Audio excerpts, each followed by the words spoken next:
Going to ride along with a couple drivers, Junior. Yeah, we got 2 on boards today. Justin Haley will have the Leaf Home Solutions camera, that helmet camera that we love so much. He even needs a map. He's rolling through the carousel. Well, it's a pretty rough track. We may be able to see how rough it is in the braking zones and so forth, and what the driver goes through. A.J. Allmendinger, the Nutrient Ag Solutions cam, got a great shot of him. Be able to watch his work, and then this shot right here off his front bumper. Be interested to see if that camera's still around here in a few laps. Well, this track course has been very difficult on the parts of these cars. I mean, these cars have to deal with a lot, be very durable. Yeah, I mean, that's something we talk about road course racing, the opportunity for the drivers to both be spectacular around 14 corners or make mistakes. There's a lot of places for mistakes, and some of those mistakes may not end up in an accident, but if you drop a tire off, if you hit a curb wrong, you are going to do damage to your car. You do that enough times, and something can finally let go. We saw that in practice. You mentioned this racetrack. It is gorgeous up in the rolling hills of Wisconsin, Road America. Over 4 miles, the longest circuit we will see the Xfinity cars run on. 14 corners, 8 rights, 6 lefts. Really right-handed dominant, though. The important corners are all right hands, and elevation 160 feet. The front stretch is a huge climb up the front stretch, and only 28 to 36 feet. It really is like a 2-lane road. We drove around it, Rick. There's just not a lot of room. Because of the length of the track, lap-wise, it's a relatively short race, only 45 laps. 10 laps for the first stage, 10 laps for the second stage. The final stage, 25 laps. They can go about 15 on fuel. And just remember, when you say about, like 1 lap, 4 miles. Right. So you try to stretch just 1 extra lap. It's a long ways. It's such a beautiful backdrop for racing. And now you see these 36 cars, 2 by 2, making their way through the final turn and getting ready to come up the hill to get the green flag to get underway. Again, Steve, as you just mentioned, 10 laps make up the first stage. Up front, Ty Gibbs, Austin Cindric. The 18-year-old in Ty Gibbs and the 22-year-old in Austin Cindric. Can they stay in front of that 54 of Kyle Busch? He's been perfect in 2021. He's got a lot of competition here. Green flag in the air. Ty Gibbs with a great start, and also very defensive to A.J. Allmendinger headed down here into turn 1. He does not want A.J. to make a move early. He wants a chance to try to get the lead of this race and control it.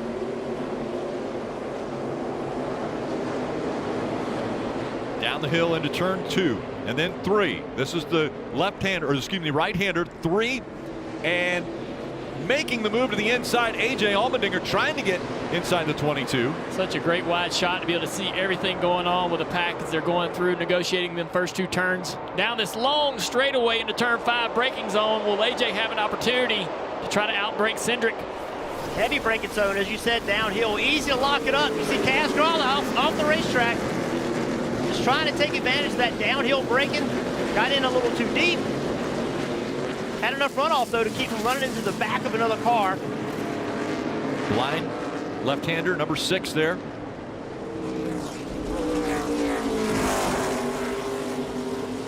You want to be aggressive right here, but at the same time, we talk about these tires. See Jeff Burton making a move, a little protective move right there. Jeff Burton in the 10. That's the tough part. Allgaier doesn't know it's a protective move. He has to give him room because he don't know if he's going to try to drive in there and outbrake him into that corner. A lot happening through a driver's mind in the moments. This will be the first time through the kink now. We'll see how everyone does. Everybody drink. Dale Jarrett told you that's the drinking word this weekend. And close. They've added past that yellow and red curb. They've added a little bit more content in asphalt or concrete out there for guys to try to save their cars. They run wide. A couple years ago. Still Ty Gibbs out front in the 81. And A.J. Allmendinger in the 16 behind him. Austin Cindric in that yellow number 22. A few cars getting just a wheel off into the grass and the dirt, and it throws up a big dust cloud. Castrala back there again, pushing really hard early. crazy watching those guys use all of that runoff on the corner exit. And it's very rough. It's almost like as rough as the inside curbs. Those guys, they put that asphalt out there, they're going to use it. Kaz Gralla trying to rebound from the early mistake in turn 5 on lap 1. Josh Bilicki in that 0-7 just in front of Kaz Gralla. Junior, you mentioned it. The place is so big. The track is so big. There's Kaz Gralla right there, 22-year-old from Boston, Mass. That while you have multiple spotters, it's kind of refreshing for me. These drivers are pretty much on their own, right? You might get a little information from a spotter, but every one of these braking zones is going to be contested, and you as a driver kind of have to have an idea where you're at, using your mirrors, understanding where the traffic is. And Steve, the size of this place means that the radio communication is not always perfect. So when Kaz Gralla went by the start-finish line that time, he wanted to be sure his team knew, hey, I have brake hop, wheel hop in this car like I haven't had all weekend. That's one of the things that the driver of the red and black 31 is contending with. And he just lost another position there because in turn 5 he had another issue getting into the braking zone. He's going to lose another spot here. You see he's falling off the back of Josh Bilicki in 12th. Under attack of all these cars just because of that one mistake in turn 5 again on lap 2. So as a driver, if you have wheel hop, the rear tires are literally hopping under braking. About the only thing you can do is try to put more front brake to it and then enter the corner easier. Well, if you enter the corner easier, then you're being set up for pass. I mean, that's how you pass on road courses, is drive in the corner deep. If you can't do that, it's impossible to defend and it's impossible to attack. Driver on the move, about 5 cars behind that 31. The 9 of Noah Gragson started at the back because of an engine issue in practice. Here he is right there. The Bass Pro Shop car just came through the picture, making quick work of a lot of these already up to Sam Mayer, his teammate in the 8 right in front of him. Nice work. They chose not to run any laps in qualifying, so he had at least 1 lap, if not 1.5, 2 lap fresher tires than anyone in the field. That might not really matter as you see Kevin Harvick through the dirt trying to get on the inside of Kaz Gralla in turn 14 here. But that does so much for a driver's confidence. A lot of trading paint right there. Harvick, man, he had to get out of the gas. It cost him a lot of momentum up this hill. He's losing a lot of spots. Got a tire or something. Yeah, he slowed down on the racetrack. Marty. Yes, and Kevin Harvick, one of those guys here in the Cup Series, obviously, but here in the Xfinity Series, trying to get some practice on this racetrack as A.J. Allmendinger now hounding Ty Gibbs for the lead, Rick. Yeah, and we see the 99 of Harvick still struggles as Allmendinger has closed the gap on Ty Gibbs. 3 wide on the bottom of your screen as Noah Gragson gets by Harvick, but that fight for the lead heating up now. Can Allmendinger outbrake Ty Gibbs? He's there into this turn here, but Gibbs is going to have the momentum off the corner and the preferred line. Up the hill, not able to beat him into this blind corner turn 6. And now a new leader at Road America, A.J. Allmendinger out front. So Ty just needs to settle in, try to learn a little bit. What's A.J. doing? One of the best road courses on the racetrack right now. Great guy to follow if he can. Try to learn what he's doing with braking zones and so forth. Where is he beating you? Allmendinger with 2 wins already on the season. Vegas and Mid-Ohio, another road course. It was interesting to hear him feather that throttle as he went through the carousel.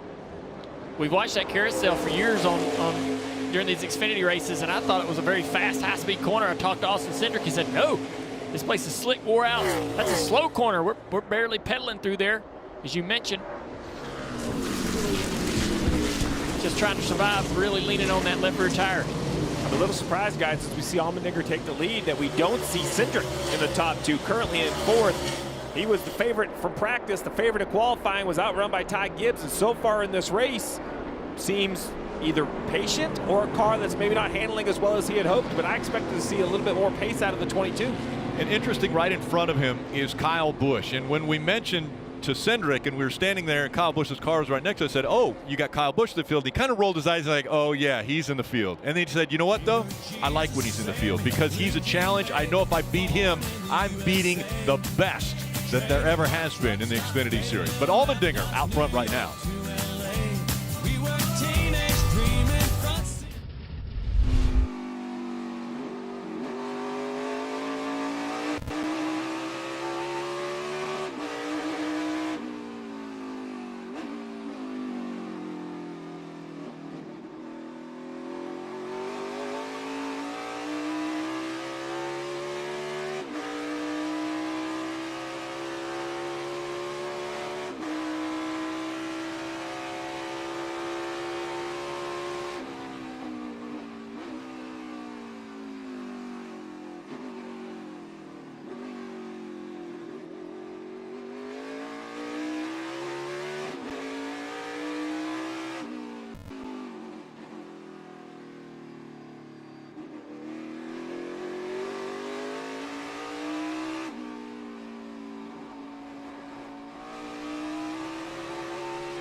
NASCAR Drive, that's your live race day companion. You can follow your favorite drivers with high-definition in-car cameras. Just visit NASCAR.com/drive, or you can download the NASCAR mobile app today. You're watching the Henry 180 from Road America. We're riding along with Justin Haley and that helmet cam. See, just cresting over the hill up into 6. It slides the rear tires. Look at him slide the tires again over the curb. The curb just shakes that car, and the car wants to spin out. Haley currently 9th. You see him making the left-hand turn there in 8th. Getting ready for the carousel here. Just long corner. And actually, the banking actually falls away from you off camber, meaning it's not banked the right way, it's banked the wrong way. Car wants to sling it off the racetrack. You see his throttle and brake down there. He's like, throttle, a little brake, throttle, a little brake, throttle, a little brake. Over. This kink right here, I mean, that on a track map looks like a little bend in the racetrack. That's a corner at a high rate of speed. Again, you saw him using the brake into the kink. I was shocked to hear that from Cedric, and he's like, man, we brake into that corner. I couldn't believe it. Thought it was just a quick lift off the throttle and back to it. Up front, Allmendinger has put about a second between himself and Ty Gibbs. Then Austin Cindric, running in that 3rd spot, has been able to get by Kyle Busch. Now as Haley goes through turn 14 and up the front stretch, I believe this should be the top speed of the racetrack as the end of the front straightaway. See how fast these Xfinity cars get up to. Under the bridge, across the start-finish line. Here it goes.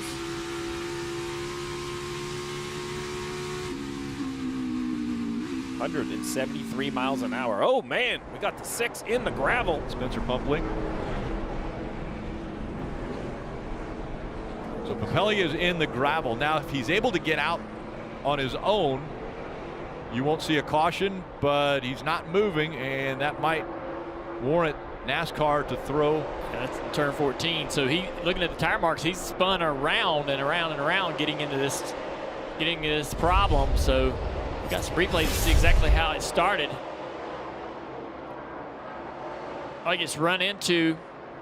Yeah, Brandon Brown, I believe, got into the back of him. Yeah, there's a lot of stack up right there. Brandon bumps into him just enough to send him into this corner, and he locks it up and spins it off course. He's in 21st position. He's a 2-time class winner in a 24-hour Daytona, so a good road racer. And but not rolling, so it's hard to be good when you're getting run into. Yeah. Difficult here. NASCAR will have to pull him out of that gravel trap, it looks like, if you can't get it fired. And there's the caution. So A.J. Allmendinger was able to get by Ty Gibbs and out in front of the field. Let's listen in on A.J.'s radio. Come take care of his left rear. He's right at a half a second to 7/10 faster than anybody. So take care of that left rear, please. Copy. Team manager Chris Rice relaying some information, sounded like, to the crew chief of the 16. All the crew chiefs I talked to said, man, it's all about keeping the left rear on. When we talk about tire fall off and slowing down, it's usually left rear grip. 8 right-hand corners here, and just a lot of taxing on that outside left rear tire, especially the carousel. You talked about on and off the gas, that long sweeping corner, really tough on that tire. Yeah, and if you get aggressive and slide it there, multiple laps, or if you're hard on that left rear on the corner exits, it's going to hurt your ability to get into the braking zones. It's going to hurt your ability to get the throttle down. Marty, you got more on the 22? Yeah, I was going to say, Steve asked earlier, Junior, about the pace for the 22. Talked to Brian Wilson, the crew chief, and it was very much by design. So, Steve, there are a lot of strategies in your playbook today as a crew chief. You could pit here in a few laps before the end of stage 1 or before the end of stage 2 as well. But Brian Wilson's thought is, let's run past stage 1 and just pit twice. They have 3 sets of tires to play with here on pit road. That would leave them a set for the end of the race. And I think we've already seen with the way Noah Gragson tore through the field from 36th to 14th with fresh tires. Tires are going to mean everything. You're going to want that extra set of tires for the end of this race. Yeah, I mean, listen, I'll say this time and time again. If you'd let me know, Rick, when the yellows will come out, I'll tell you exactly the strategy you should play. And that's the struggle. You know, if you try to only do it on 2 stops, you're in a bad situation on old tires at the end of the race. If you get that yellow and you want to pit, put fresh tires on, that can work for you. I mean, the laps are so long. And when you talk about a green-white checker, you're talking about 8 miles of racing, 28 corners to overtake other people. So even if you lined up, I mean, inside 8, 10, top 12 even, I would say you have a chance to win if you had tires. So the AMR safety crew went out there to get Spencer Pumpelly out of the gravel pit, but now they're telling him you need to fire it up and roll it. This is how it happened. This is why we're under the first caution of the day from Road America. He spins. They pulled him out. Need to get back at it. This telecast presented by Blue Emu.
What a great way to celebrate Independence Day on NBC with the epic doubleheader of racing. And tomorrow, Cup Series qualifying from Road America. That'll be on CNBC. And then everything else on NBC. First, the IndyCar Series at Mid-Ohio. That coverage beginning at noon Eastern. Joseph Newgarden won the pole. Third straight pole of 2021 for that young man. And then Cup Series countdown to green at 2 o'clock and racing for the first time in 65 years. The Cup Series here at Road America, and the fans have come out to enjoy it. Yeah, it's just such a great place. I've seen racing on TV here, but I've never been here in person. And Rick, you and I went around the track, and I grabbed the golf cart and went around the grounds. Fans everywhere, campsites everywhere. Just such a cool place. And it's decision time, I think, now. 6 laps into this race, I believe we're going to see some takers to pit road. Let's take a listen into the 54 radio. It's right then, left. Looks like it's loose. On throttle, exit a 1, 3, 5, 6, 7, 8, 9, 10, 11, 12, 13, 14. Everywhere. Yeah, good thing it was only 14 corners because he listed them all. That thing was free everywhere, it sounds like. And here you go. Here's decision time. We see some takers to pit road, some stay on the racetrack. Looks like Allmendinger and Cindric are going to stay out on the track. Those are the two in the top 5. Dave. One of the drivers that will come down pit road is Justin Allgaier, former winner at this track. He said the forward drive was pretty good, but he didn't want to waste the car trying to keep up with the group that was in front of him right then. So they'll put on the tires here. You've seen strategy played out by Jason Burdett, his crew chief, before.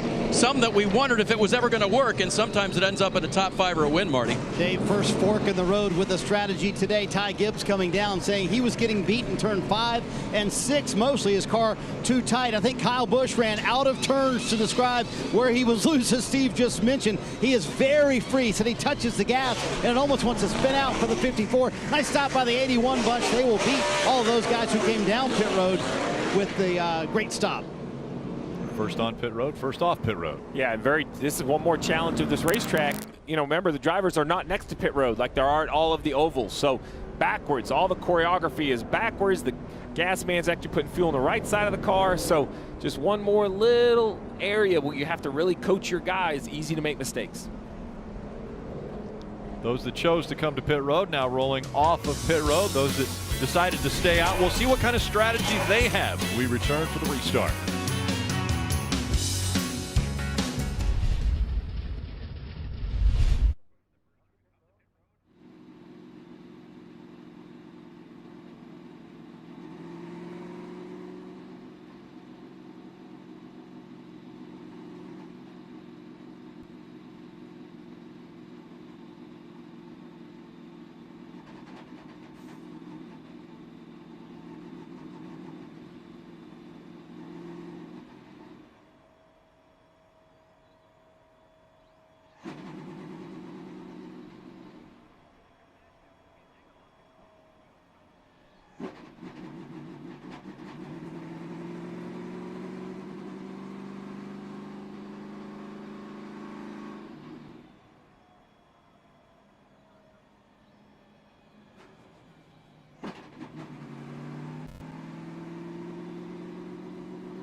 NASCAR on NBC is brought to you by Credit One Bank, the official credit card of NASCAR. Visit GoCreditOne.com. Ford, build Ford proud. And by Blue Emu Microfoam, the official pain relief foam of NASCAR. Soft on skin, strong on pain. So after the pit stops have completed, let's check back in with Parker. Right, guys, you see AJ Allmendinger staying out there, obviously going for these stage 1 points. But one of the things I got to love about AJ is I talked before the race, he tells me, I don't know, I don't think we'll have the rear grip. I don't think we have a winning car. What does he do? From the drop the green flag, he went from third to first. It was the fastest car on track continually. He's got a lot of speed in that thing, Marty. Parker, the plan for Austin Cindric, Brian Wilson says, is to go to lap 15, but if they lose too much track position here, they would come in 3 laps at the end of the stage. The battle of new tires versus old tires, we're about to see how it plays out, Rick.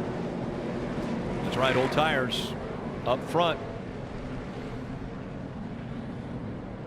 Austin Cindric, AJ Allmendinger making up row 1. Austin Cindric in that yellow number 22. AJ Allmendinger in the white 16. long way up into the restart zone. Allmendinger quick into the gas. 3 wide, back where you see the new tires. Ty Gibbs all the way down by pit lane. NASCAR might have to take a look at that. The 81 of Ty Gibbs, not supposed to change lanes before you get to the start-finish line, may have gotten out of line. And real close there. Oh man, big sandwich there with Kaz Gralla in the middle. Brandon Brown has to get out. Kyle Busch is spun around right off the nose of Justin Allgaier. No contact. Kyle Busch spins into the grass, and now he'll back out onto the track. No caution.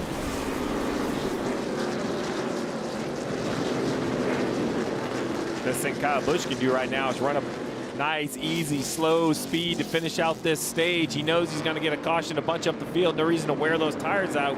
As you see the 81 matching monster cars there. The 81, though, Ty Gibbs is the one on fresh tires.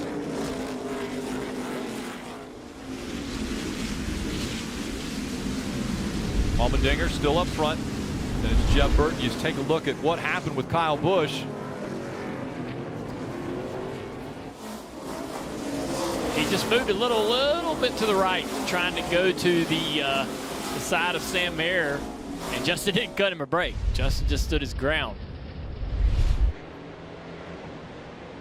And coming up now on 1 to go. As they work their way down the back stretch and into Canada corner. And this is the thing when we talk about new tires versus old. These laps are just so long.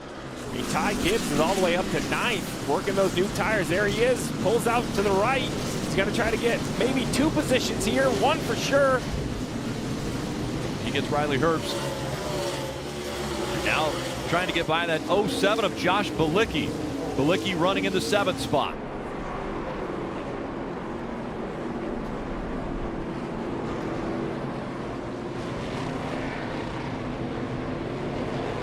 Back up the front straightaway. They'll see 1 lap to go in this stage. Junior, you spotted this first, watching that 81 of Ty Gibbs on the restart. He's behind Sam Mayer and moves out of line. Sam just does get a good restart. Ty doesn't want to lift and move to. You're cresting a hill, so you as a driver, you cannot see that start-finish line on the racetrack. You can't. Now you can see the flagman, so it gives you some reference points, but I don't know that Ty knows exactly where that stripe is and made the move a little bit too early. So he won't receive stage points, but will restart at the tail for the beginning of stage 2. So if he's going to have to do that, then I'd be telling my driver, hey, take it easy on these tires. We got to go to the back. We're not going to change them. Just don't even use them right now. Don't try to outbrake. Don't try to drive deep into the corner, taking life out of it all. That's a great point. Just ride around as slow as you possibly can. He was looking past the one of the net. That would tell me that he didn't get that message. Yeah, he hasn't. Got the message, Steve. He may just not be obeying it, right? I mean, he is 18 after all, right? He just doesn't care. Yeah, fair point. Fair point. Hemrick right behind him, trying to move up past Michael Annett. Allmendinger with a 1.9 second lead over Austin Cindric, looking to win stage 1. Lower part of the screen, you see Ty Gibbs pulling away now from Hemrick again, but will be serving the penalty at the end of this stage. A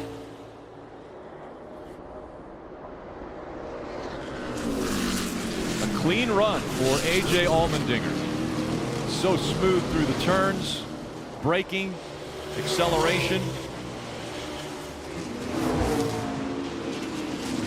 The announcement was made that Colleague Racing would go full-time Cup Series racing in 2022, and it was announced that Allmendinger is going to stay full-time in the Xfinity Series, but he will run a handful or more of races in the Cup Series. He's going to win stage 1 at Road America. I'd put Road America on that partial Cup schedule next year, as impressive as stage 1 went here in this Xfinity Series race. Cindric, Jeb Burton, Justin Haley, Noah Gragson rounding out again the top 5. How about Noah? Yeah. From last to 5th in a 10-lap stage. Third straight road course for A.J. Allmendinger, winning stage 1. Great way to kick off the 4th of July weekend here at Road America. A.J. Allmendinger wins stage 1.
Celebrating the red, white, and blue this weekend at a racetrack, one of the most beautiful racetracks in America. And this 4th of July weekend, fans have come out here, Elkhart Lake, to enjoy.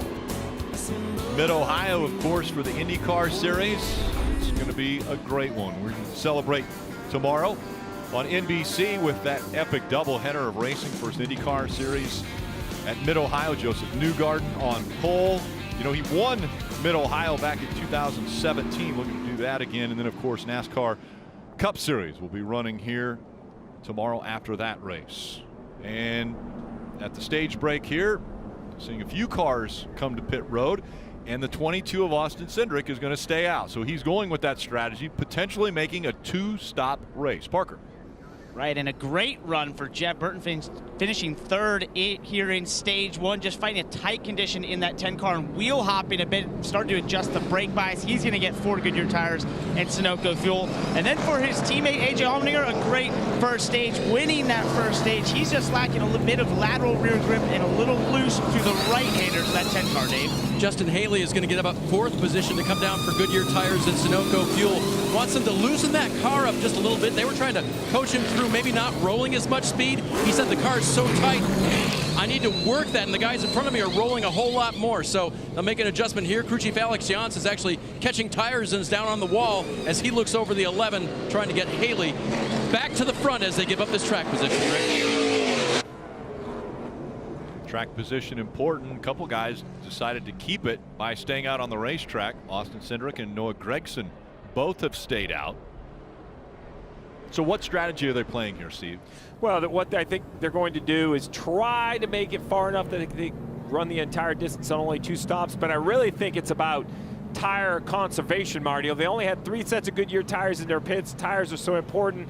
Sounds to me like they just want to pit once in the middle of this stage, once later in the race, but then have that all-important extra set of tires if we see a caution close to the end. And that was the key for Brian Wilson. He said, how far do we fall back? Well, they only fell back to second after starting with the lead on that last starting second on that last restart, Steve. So I think that showed him what he needed to see. They're going to pit about lap 15 or 16, and then, yes, pit in the middle of stage 3. That will lead them 1 set of Goodyear tires, a fresh set if there is a caution late in the race, and that could be very valuable. Yeah, this place is known for short runs at the end, Rick, so we'll see if it works out there that way. And 1 caution, you get overtime as long as these laps are. We have seen multiple overtimes. Definitely a long way around this track. Austin Cindric, he's looked the best on fresh tires, still on old tires. We'll see how he does.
Getting ready to restart stage 2 for the NASCAR Xfinity Series from Road America. This telecast presented by Blue Emu as they work their way up the hill.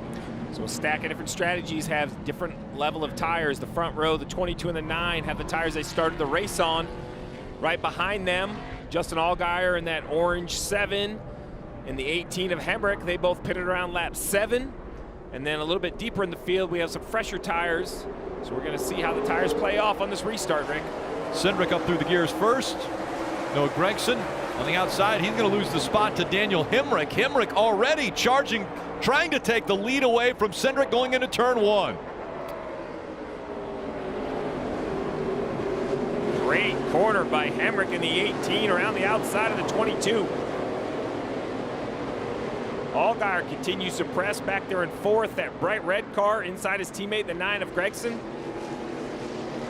Gragson trying to hold that 3rd position now as Allgaier falls back just a bit. Harrison Burton in the 20 working up to the outside of the 7. Harrison's going to have the inside line down here in turn 5 on Justin as they start to approach the braking zone. Noah deep down into the corner on the inside of the 22. Does a good job there. Little contact, nothing big. Has to lift, and it cost him a lot going up the hill here. He's going to lose several spots. Harrison to the inside, trying to take that spot away from Noah Gragson. You can see if you don't make that finish on that corner, on that pass into 5, how it can hurt you up the hill. Same thing as the exit of 14. There's Myatt Snyder in the 2, right on the back bumper of the 9 of Gragson. Myatt Snyder, I think, matured a lot when he was part of the NASCAR Whelen Euro Series. 99% of the courses over there are road courses, only 1 or 2 ovals that they run in that series, but he got a lot of road course experience while he was over there. See right there, the 7 of Algar all over the 22 of Cindric. Through that carousel, now through the kink. I think even if you had position on him into the kink, you wouldn't try to pass there, but you get a run out of that kink maybe. Have an opportunity down here in the braking zone. Turn 12. Not going to take it. All over the back of this 22. Technical stuff up here. No opportunities to pass, but coming into the final turn 14, possibly. And caution has come out. Oh, 8 has had a massive crash. Sam Mayer, one of the Wisconsin drivers, you see the front end of that car completely torn off. It's been a huge impact. The right front is shortened way up. Last year at the Trans Am race at this racetrack, Sam Mayer got in an accident, broke his wrist. We're seeing the wind. He still has the window net up, but you see the driver's the steering wheel coming off. So now he's going for the window net. That normally indicates to the safety crew that the driver's alert and moving around in there. Looks like the splitter bracing is all the way up over the hood of the car, over the roof. He's had a heck of a wreck. Yeah, I think he's down there in Canada Corner. So I don't know if this was an accident out of the kink or down at somehow at the end of the back straightaway. He was one of those drivers that stayed on track, was on older tires. Yeah, he's in Canada Corner right now, so he had a wreck before. I'm trying to see some tracks to see where he hit. Wherever it was massive. Very much so. The 18-year-old, the youngest East champion ever, a 5-time ARCA winner, just turned 18, and here we'll take a look. Hard to tell how it started, but he hits that inside wall heading up to turn 12. Great job by everybody back here to miss. It's right on board with the 11 car. So he tried to get left for a better position into the corner, and there was a car there. Kind of turned himself, overcorrected back into the fence. We talk about how narrow this racetrack is and trying to get yourself set up for the next corner. And, you know, as long as this racetrack is, guys, there's not a lot of spotters, right? You can't really have enough spotters to get all your blind spots. It's almost impossible. You wonder if he just didn't know that car was on the outside of him. Saw the AMR safety team pulling away there. So Sam will make the mandatory trip to the infield care center. So here you go, right there, he goes to turn left, and that car is there and just gets him out of control. Really surprising that no one else. The 90 got a little bit of contact, but that could have really stacked them up back there as you guys continue to talk, you know, so narrow between the two. And then this good sign right here, seeing the young driver climb out.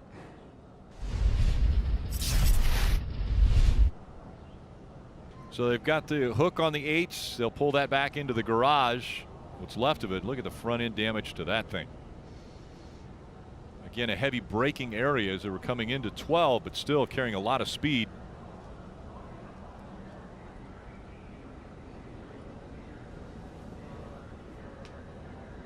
And while they're taking that 8 back up into the garage, let's check in with Jack. Well, as we have cruised around 4 miles of racetrack, there is a premium on the Woodlands. We're up above turn 5 on a hill, ton of action in view. There's already been some great passing on this track right here behind us, awful loud as it comes through as well. But as you talk to the people and you go, why here? Why is this the place you want to watch the race from? The answer is pretty simple. We're in the shade. Sometimes it's as simple as that, Rick. And how about Uh-oh. Oh, yeah. Don't flip. Yeah. Don't flip. Yeah. Oh, yeah. Jack throws his sunglasses on. Pretty good place to watch the race from. That might be our last report from Jack today. That was so much better than I could have hoped. He's checking out. He made But that yeah, look easy. So many great places here. Yeah, getting into a hammock is not always as easy as what he made it look, but so many great places here to see the racing. And there's racing all around the track, so premium seating everywhere. Jack's right. I mean, there's a lot of shade here. That's the premium seating you're talking about, right? That's right. Yeah, the trees. Yeah, it's beautiful. You know, I've only, as a race car driver, I'm in the garage and the bus lot. I don't really go anywhere else. And we were at Watkins Glen. We started doing radio style, and I drove to the back of the track to my perch, and I'm like, oh my gosh, this place is amazing. Same response, same feeling and motion when you come here. Such a big track, so many places to camp. You can make an entire family event out of this, a family weekend out of this with the camping, the barbecuing, and everything else. The 22 and the 9 are making their way onto pit road for the first time in this race. Yeah, this timing of this caution was unfortunate for their strategies because, you know, look at them on the left side of your screen, very lonely. 4 cars on pit road. The majority stayed on the racetrack, Dave. Well, and so Dave Ellens, his choice was to try to do this on 2 stops after starting in the rear. So if you split this in half, 31 to go, 15 and a half each, they can do that on fuel. So we shall see. Noah Gragson, having started in the rear of the field, now comes down for 4 tires and Sunoco fuel, Marty. Yeah, Dave, Steve mentioned it, just not ideal. At a road course, you don't want to pit under caution if you can avoid it. You want the caution to come out immediately after you pit. So Mike Baumgartner brings Michael Annette down pit road. These guys were going to maybe run out of fuel on the next lap if they stayed out and tried to make it one more lap. 4 tires and fuel also for Austin Cindric. He said the car kind of lost its balance the further they went along there. It got way too tight for him. So again, they'll be much further back in the field, but these Goodyear tires will mean a lot after this stop.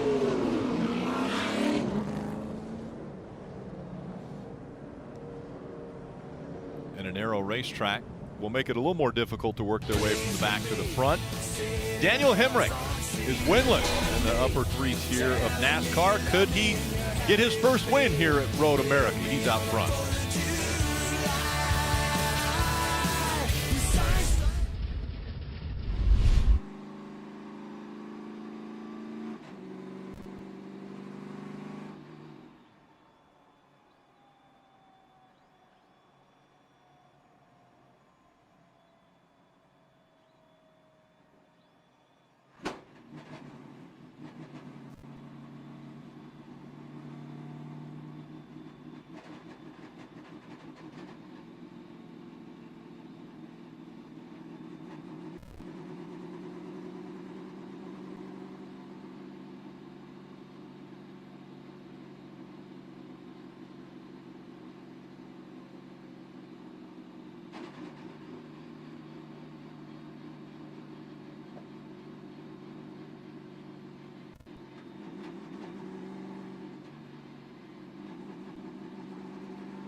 Tuesday. Who will go home with bragging rights and who will leave with nothing? It's UCLA versus USC and University of Virginia versus Xavier. Capital One College Bowl. That's Tuesday on NBC. It's the race within the race here. We got a go-kart track inside the carousel area. I think that's where we're going after this big race is over. Looks like a lot of fun. People taking advantage of that all over the racetrack. Just a really great venue. A.J. Allmendinger will be restarting in the top 10 with the freshest tires, Parker. Right, and he restarted back in 18th and lost a couple positions under that stage 1 hit stop. We look back, there was a little issue on the right front here for the changer. He's just going to get the lugs to fall off. After this happened, Chris Rice, the team manager, you look at the right front changer here, just a little slow, pulled the whole team together, looked at the replay, said, hey, we got to clean it up. Didn't matter in that stop, but it will matter later in the race. Pat them on the back, said we can do better next time. Seems pretty animated right there, which I've been there. I'm not blaming him. Listen, these are short races. You only have a couple pit stops. He knows how much track position matters. And if you're Austin Cindric in the 22, it's nerve-wracking times right here because you're deep in the field. We'll see if he can work his way through traffic. Before the caution, Hemrick had pulled out to about a 2-second lead. We'll see if he can do it again here on the restart. Allgaier in the 7 on his outside. Harrison Burton in the 20 back there fighting for second now as Hemrick is pulled away.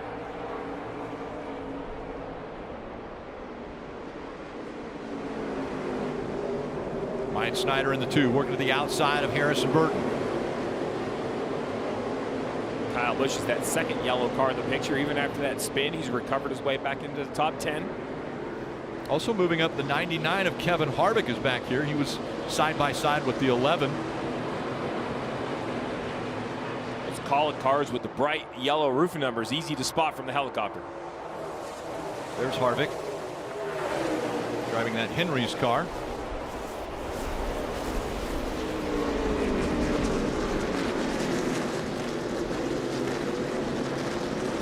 Kyle Busch working to the inside now of Harrison Burton as they go into 6. There's A.J. Allmendinger, that 16 car. He's got the freshest tires of all these guys. How much will that pay off? We're about to find out. Getting ready to make the hard left-hander here. 8 as they get ready for the carousel. Allmendinger charging in here. New tires are better everywhere. They're better under braking, they're better cornering, better under throttle. Drifts out a bit there as he got behind the 54 of Kyle Busch. Yeah, that's one way you can take the approach to the carousel is to diamond that corner. You want to be able to make that apex and drive off straight and get a great run into the kink here. So Kyle Busch way off to the edge there, a little bit of dirt. Here comes the 7. Justin Allgaier looked to the outside of that 18 of Hemrick. Now he crosses him over. Hemrick was just a little defensive in the braking zone of turn 12.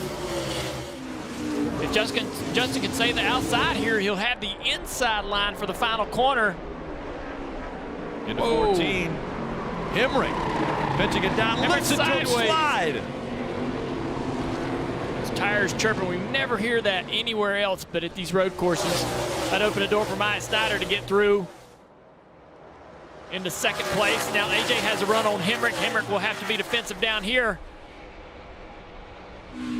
Definitely being defensive. He went down for the block and to look inside of Myatt Snider. This is going to give AJ a great run off the corner, though. The 18 had a bad approach to the corner, had to enter low. It's a very tight corner. You can outbrake them, but it's really tight. Watch how long this corner lasts. Leads to the straight. Allmendinger just saying, it's my spot. Just push the 18 off the track. You might not think I'm clear, but I'm clear. And now in this long straightaway, more trouble for Hemrick. His teammate Kyle Busch has the run and momentum. Heading to turn 5. Kyle moves to the inside. Hemrick will not be defensive against that. Actually just gives up the position before they ever get to this corner. Look at Allmendinger charging it. Allmendinger got in there so deep, Allgaier didn't know he was there, nor should he have known. They almost made contact. And Myatt Snider has dropped back. Yeah, that all was great for Kyle Busch. He got a couple spots in these last couple corners without a lot of work. Aggression building now with just 4 to go in stage 2. Man, these stages are short. But the track is long. Allgaier, Allmendinger, Kyle Busch, Myatt Snider, Daniel Hemrick, the top 5. Allmendinger and those fresher tires has been able to work all the way up to second now. We'll see if he's going to challenge Allgaier here and how quickly he'll do it as we see Ty Gibbs move out of line. Now, Ty Gibbs is, remember he got penalized, had to start at the back. This is a battle for 10th right here. I'm sorry, yeah, battle for 10th.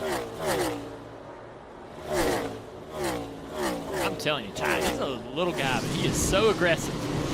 He is 10-foot tall, bulletproof when he gets inside that race car. He took a look to the inside of the kink. I mean, nobody's going to go into the sink or expect somebody to race into the kink there. Battle for the lead, staying pretty hot and heavy. Myatt Snider staying just in front of that 18 of Hemrick as up the hill they go to the start-finish line with 3 to go now in the stage. And we're seeing some of the drivers take this opportunity to come to pit road.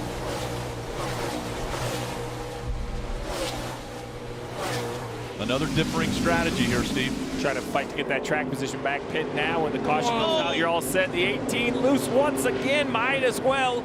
These guys are racing each other really, really hard here. Getting more and more frustrated with each other at each corner. There's those cars that you see Kaz Grala in the 31. Dave. And Artie Hare calling him to pit road. Marty talked about it, how pitting under green is really where you want to be. So before the stage ends, to pit road comes Kaz Grala. Weird angle getting in there. Had to go around the car behind him to get in, but now cleanly out for fresh Goodyears and gone. So is Preston Pardis. Also on pit road, the 07 of Josh Bilicki and the 10 of Jeff Burton. Look at here. Oh, big run right here. Oh, he gave him a break there. He could have forced that. Look, he's got the run, though. The 7 loses a little bit of grip on corner exit. He's going to have a great opportunity here. Oh, Justin's going to run him hard. Try to stay on his outside. And he's in position for the carousel here on the inside. It'd be tough for AJ to hang out there in the dirty track. But he's going to. I'll fight for it. I was wondering if he was going to try to turn right and try to get a better run off the carousel. He ultimately made that decision, but couldn't get the run he was hoping he would get. Kyle Busch closing in on this battle. Good run right Kyle here Busch, as well. in the left. Second time today in the kink. He did it in his Cup car earlier. Wrecked his Cup car in practice. And now in the Xfinity car, misses the kink to driver's left. And back out on track. Side by side for the lead still. Look at this move by Allmendinger. He's got position on the inside of this corner. He'll take the spot away from Justin. Come to 2 to go right here, bud. It's up to you, but we want to pit. It's up to you, but we want to pit. I like Come to this 2 call. more. See if they turn right and start climbing the hill. Did not. Some behind him decided to. It was up to him. Well, they got to get to the commitment line here. I think they'll be there no problem before start finish. So AJ's going to stay out and try to get another playoff point. Okay, I love it. That's Chris Rice. That'll give him 15. How about the call, Steve? It's up to you. I mean, is that interesting to a guy can pit or not in this situation? Well, I guess, they're going to let AJ decide. He knows he's going to lose track position by staying on the racetrack. Only he knows how good his car is. Tells me AJ feels that he can drive back up through the field. And you see Myatt Snider was that car we saw take the right-hand corner, turn, and climb up the pit road. I think it's a great decision for these guys. They're thinking long-term playoff championship. They're wanting an opportunity to win it, and I think they got a driver that can do it.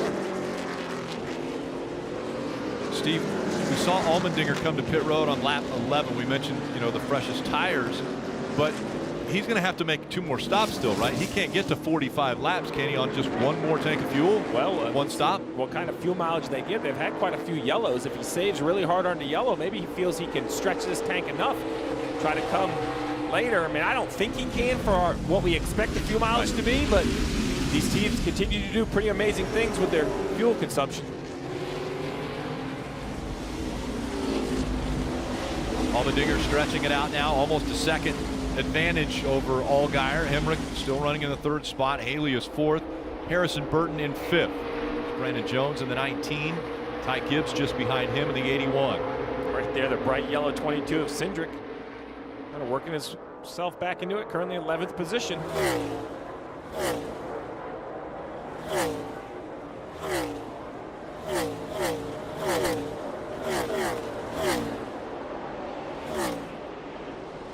Austin Cindric, we mentioned earlier, really the class of the field in practice. First qualifying run. A little bit slower there for Riley Herbst, it looks like, back behind as we see the 20 and 54 fighting for spots.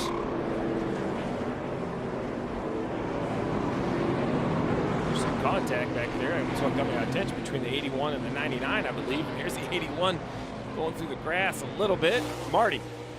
What did Chris Gale say to us earlier this week, Steve, when we talked to him? Ty's aggressive, I would say so. He is up to 7th, just got another spot, and did not let that penalty where he had to start in the back of the field phase him at all. But look at the yellow car behind him, Austin Cindric. He is plus 17 since the restart, trying to get 2 spots right there in front of him. Restarted 28th. He's flirting with the top 10 and showing a lot of patience. There he gets the top 10, going around Kevin Harvick, now trying to get one more from Riley Herbst. We mentioned patience, but I was going to say, but the left side of the door says that there has been some contact. You and I saw it at the same time, didn't we, Jeff? A little bit of work. Harrison Burton trying to get past Ty Gibbs here. Ty was behind him, and Harrison's just using a defensive line to keep that position. But he gives his teammate a little bit of room to work here on the outside. Into turn 6. All 3 of these cars on screen here from Joe Gibbs Racing.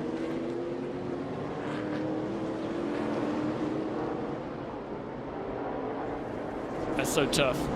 You got to race hard, but when you're racing teammates, you definitely don't want to do anything that's going to hurt you or them. But we're coming to the end of this stage, and every position is important. Allmendinger still out front, has 1.3 second advantage over Allgaier. Ty Gibbs running in the 6th spot. So the 22 gets the run here, heading into the kink, and he's going to take that opportunity to go the inside. That's going to slow both of those guys down. May give Riley an opportunity here in the braking zone on Harrison. It's a little bit too far back. Into Canada corner they come for the last time here in stage 2. Allmendinger already making the right-hander for the final time to go up the straightaway here and capture not only stage 1, but he's going to win stage 2 as well. First time a driver has ever swept both stages on a road course.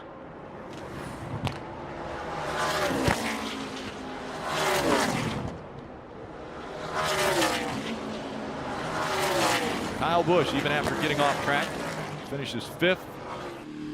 Brandon Jones, Ty Gibbs, Austin Cindric, Harrison Burton, and Riley Herbst all getting stage points as they finish in the top 10.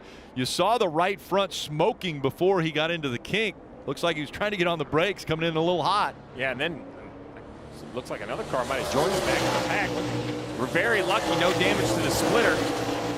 I guess that area's been mowed down by enough cars this weekend that it's smoothed itself out. What a way to kick off the 4th of July from Road America here at Elkhart Lake, Wisconsin. 4th of July, star-spangled night.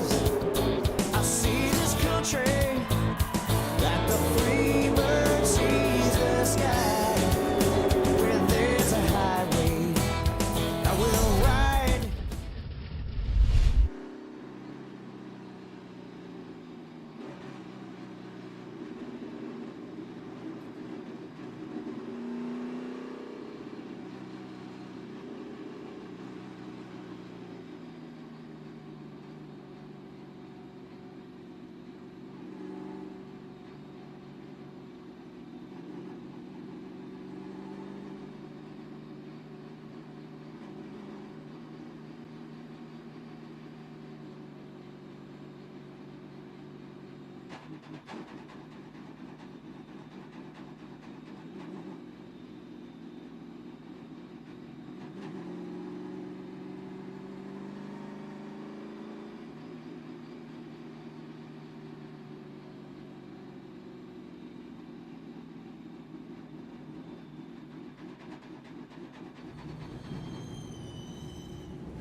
You can go inside the headset with access to NASCAR Scanner for only $2.99 per month. You listen in on that pit strategy, which we're seeing a lot of here at Road America today. All you have to do is visit NASCAR.com/scanner to start your subscription today. You mentioned pit strategy, so A.J. Allmendinger was last on pit road at lap 11, won both stages, earned 20 points. That's the best you can do in 2 stages, maximum points accumulated. We'll see if he comes to pit road. I don't know if they can, stretch their fuel enough to do it on 1 more stop, so he's going to pit, but the 7 of Allgaier is going to stay on the racetrack, along with Kyle Busch. I believe Austin that's Cindric's coming. Yeah, I believe that's Ty Gibbs. The 2 monster cars, I'll admit, from this distance has got me a little... Ty looks like he's still out there. Let's go to Parker. And guys, AJ was given the chance to pit before he got the 2 to go there in the lead, but he told Chris Rice yesterday, if I have a chance to win a stage, I'm gonna take it. Well, he got both of them today. Still a little bit loose in that car. It's gonna be 4 Goodyear tires and full of Sunoco fuel. Dave? Justin Haley gives up 4th place in the 11 car. He'll come to pit road for tires and fuel. Wanted just an air pressure adjustment, Marty, nothing much on the 11. Well, this ought to be interesting. Daniel Hemrick last pitted at lap 7. They decided it just wasn't worth the fuel risk as Justin Haley goes to the left side of his car, to the right side of his car. So they bring the 18 down pit road. Dave Rogers making that call. So all those who stopped at lap 7 are going to be very tight to make it to lap 28. That's the magic mark to get you all the way to the end of the race. Although the 7 stayed on the track, it's going to be fun to watch this fuel strategy. Hemrick lead the group off pit road. That's a long run for Allgaier. Trying to run 21 laps. I know he had some yellows in there, but we'll see what their plans are. Allgaier's out front and will lead us to the green when we get ready to start the final stage of Road America.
Getting ready for the final stage of the NASCAR Xfinity Series from Road America. This telecast presented by Blue Emu. We mentioned that NASCAR had not raced here since 1956, but Roger Penske, who's team owner of Penske, Team Penske, actually did race here in 1964, took us for a lap in 1964. Let's ride along with it. I now downshift into second before entering the carousel. This is a long right-hand bend. As I come out of the carousel, there's a little grade, a few rough bumps. I now enter Friedman Corners. This is a flat-out turn at about 120 miles an hour. I go back through the winding turn through the woods at approximately 140 miles an hour. I go down from 4. So amazing. In 1961, so 3 years earlier, Roger was actually Sports Illustrated SCCA Driver of the Year. You know, he sounds just the same then as he does now. So his cadence and pace.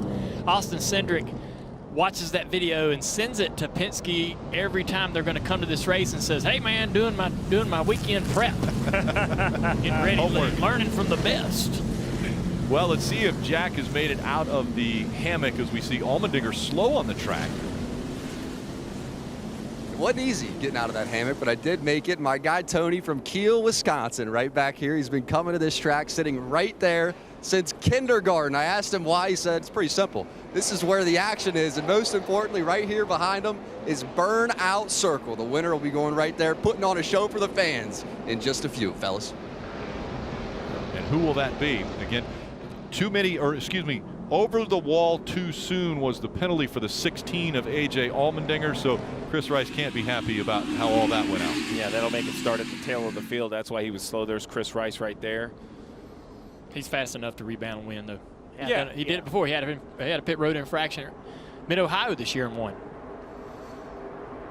So now, for the first time, Kyle Busch is on the front row with Justin Allgaier as they get ready to dive into turn 1.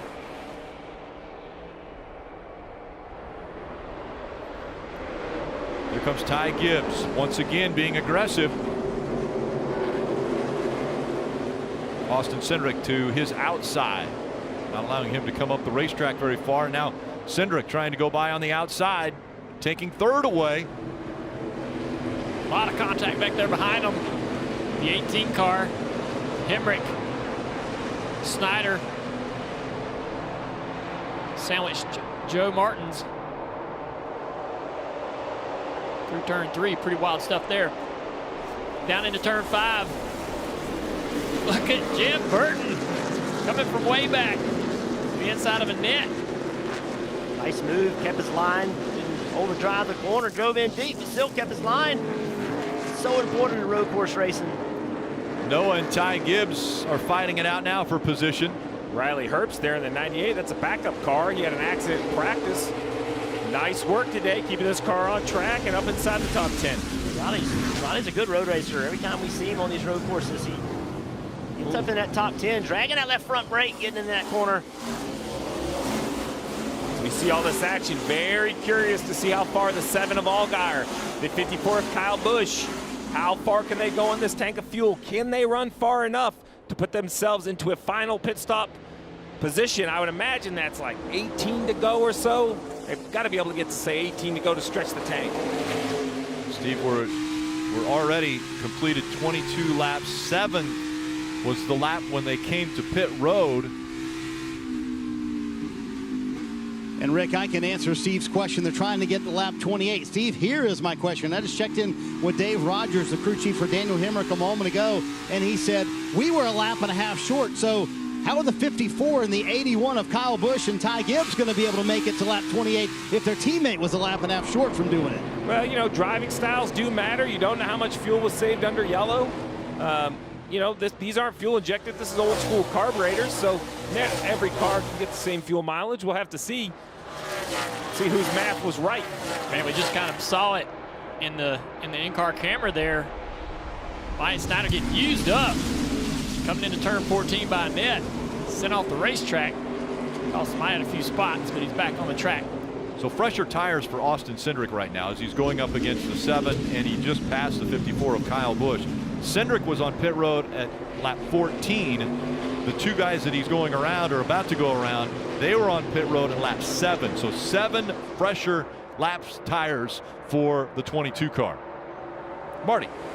And Rick, here's I think what Brian Wilson is thinking with their advantage is that they're going to pit around lap 28 as well. That gets them to the end in case they do not have another opportunity to pit.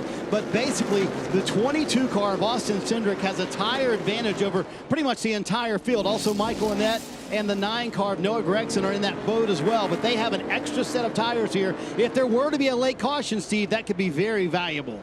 Yeah, absolutely. Fresh tires would be a huge advantage. Now, the disadvantage is with only 3 cars having that extra set. If you came to pit road, you're going to line up definitely outside the top 20. So it's just a question of, you know, you have way more grip, but we've talked about how narrow this place is. Do you have enough real estate to use that grip? Keep watching the 7 of Justin Allgaier, listening on the radio, nothing being talked about other than sticking to the plan, which from the start has been one of running long for Jason Burdett. We've seen that before here. There have been times when we've questioned whether we understand what they're at and whether they can actually accomplish it. But Justin Allgaier seems to be very accomplished at saving fuel when he needs to. And this run here is one where he has to. I have to say, man, look at the pace of the 9 car going to the inside of Kyle Busch right here. I thought Ty Gibbs was on the back bumper of Noah earlier in this lap. Ty's got some great speed as well, but Noah's drove away from him, takes a spot from Kyle Busch in turn 12, and now he sets his sight on Justin Allgaier. We can talk about all these strategies, but you know, this place has proven that there will be late yellows, and if that continues, it just comes down to fast cars and good restarts. And you know, you got to have the right strategy to be at the front for those restarts, but they can be absolutely crazy. Hemrick trying to block. Stay in front of Haley in the 11. He's going to try to get down here inside of Jeb Burton. He's going to do that into turn 1. Haley's going to try to follow him and have an opportunity to try to get to the inside of his teammate Jeb Burton into turn 3. Quick downshifts. Yeah, 2 downshifts. See those curves on the exit of the corner just as rough as the ones on the inside. These cars get beat up. All the suspension joints get really pushed and stressed to the max. As we're on board with Justin Haley in the 11, put a little hand signal out the left side. He was cordial to his teammate. He waved to him, said thanks. Appreciate you letting him go. I'm going to say the other teammate, the other Collett car, the 2-stage winner of Allmendinger, had that penalty, started at the back. Well, he's already up inside the top 15 and running some amazing laps. Great battle right here, watching out the windshield. Hemrick trying to get around Riley. Riley fights back. No, man. Not going to make it easy on Hemrick. Hemrick charging into the braking zone here. Right back to the back bumper. A lot fresher tires for Daniel Hemrick. He was just on pit road, where Riley Herbst, it was lap 11 for him. Oh, he's just right into the back of him right there. That is a difficult place to get hit. It's such a flat corner. I think that's like, hey, man, I had you. I was passing you, man. You're making this harder for both of us. That's the kink. Oh, both of them out of the gas right there is going to cost them a little bit of time. It's going to set up Haley for an opportunity to be the inside of Hemrick. So there. And stacking them up from behind. See Brandon Jones coming into the battle. And Haley charging hard in there. There's a fight for the second spot. Noah Gragson and Allgaier. Gragson. Gragson gets it away from Allgaier. Yeah, Justin trying to get back in line there so he doesn't lose or put another spot. So Kyle Busch here doesn't put himself in this position. Kyle's right on his bumper, though. Kyle to the inside, down the front straightaway before the flag stand.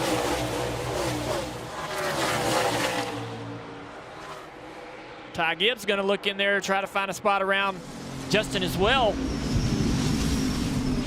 Brandon Jones drove way in the corner on the outside of Jeb. So, Steve, these guys look to have figured out some fuel mileage here. We're going to go NASCAR nonstop. You will not miss a thing. I get a little bit closer. Every day is a faded.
Spencer Pumpelly hard into the tire barrier at the end of row 1. Or excuse me, turn 1.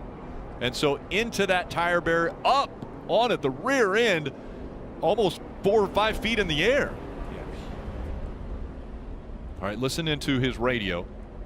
I got to know just nothing. Pump, pump, pump, nothing. Just went all the way. Talking about the brake pedal.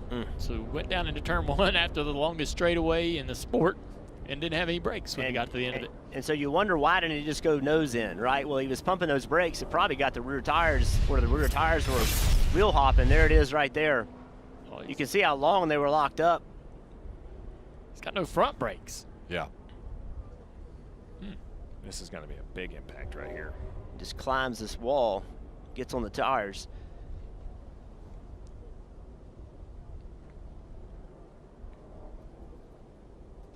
That's a horrible feeling. You know, you just said it, Junior. It's the longest straight that we have in NASCAR, and you go, you get the brakes, and nothing's there. And all you can do is just as quick as you can, you pump the brakes, pump the brakes, pump the brakes, and then ultimately, it just seems like always the rear brakes are the ones that lock up first. All right, at speed, let's take another look at it. Oh. He's flying. Oh. My goodness. AMR safety team right there with him, walking back to the truck and taking him to the infield care center. The 46-year-old out of Arlington, Virginia, probably baffled as to how he didn't have any front brakes going into turn 1. I believe pit road is going to be a busy place. I think it may be an uncomfortable distance for some, but you have to come, I think, right now if you want to have a chance to win this race. All the leaders are going to be on pit road. And as they're coming up the hill, we'll send it to Dave. And a big break for Justin Allgaier not to have to go another lap under caution, because that 7 was set to come in this time. So he wouldn't have had a whole lot of fuel left. That's the 9 of Noah Gragson. His car has been good all day. They'll have an extra set in case they need him late in this race, but probably won't want to give up that track position. Gragson will come in, and Allgaier as well, Marty. Dave, Kyle Busch has rallied from 2 off-track excursions. He brings the 54 car to pit road. They're having a little trouble hearing him on the radio, and his car just a little bit too tight. That's what they were able to make out. Austin Cindric said he was much freer this run, and he liked it. If he could use help anywhere, it would be the slow speed corners, but he's been fairly happy with the race car. You see a number of cars staying on track, but as Steve mentioned, all the leaders coming down here right now. We'll see how this shakes out. Brennan Brown first off of pit road there. Austin Cindric coming off behind him. Ty Gibbs, Noah Gragson, Daniel Hemrick. And again, the reason for the caution coming out, Spencer Pumpelly hard into the turn 1 tire barrier.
Next Saturday, the Xfinity Series rolls into Atlanta. That race coverage on NBCSN beginning at 3:30 p.m. Eastern could be the last race for Kyle Busch. His last one he has scheduled, and once he got to 100 wins, he has said that he would retire. Look at these fans enjoying this Saturday afternoon race.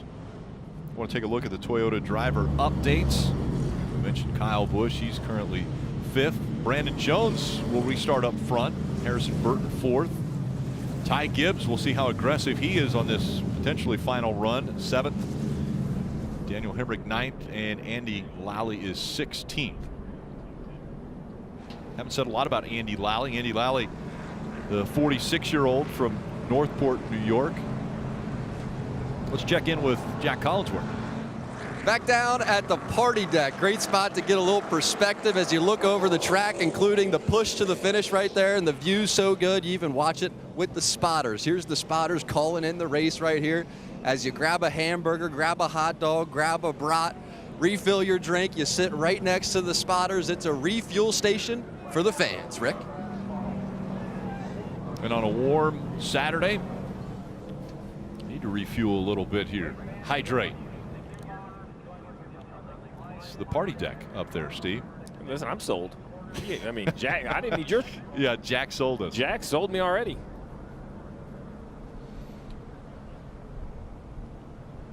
Daniel Hemrick made his way onto pit road. They're working still on the tire barrier. Marty. Yeah, Rick, interesting move here. They got a penalty on the 18 for the jackman going over the wall too soon.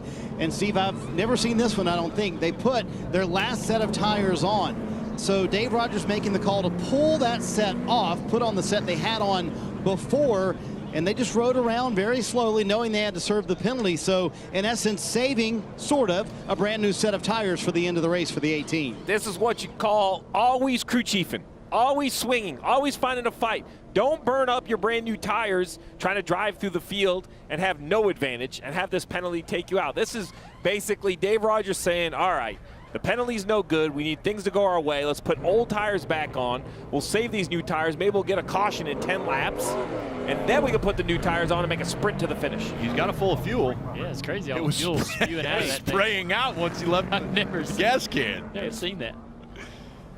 Okay, Steve, so is this Daniel Hemrick's best shot at potentially winning with this strategy? Well, I mean, I like the strategy he had with new tires and up front before he got the penalty if I had a choice. But my point is, this is how you can't just hang your head when you get a penalty. You know, you just can't say, oh, woe is us. What are we going to do now?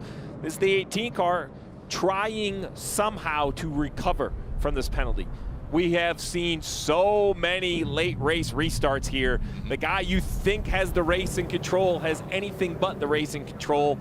So never know. This could be the unfortunate lucky break. Daniel You can connect those two. The unfortunate lucky break. Daniel Hemrick's teammate, Brandon Jones, and Harrison Burton, they are up front for the restart. And we're seeing now the 6 of Spencer Pompelli, that car being towed back to the garage.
Fourth of July is a great holiday for our country. It's, to me, about togetherness.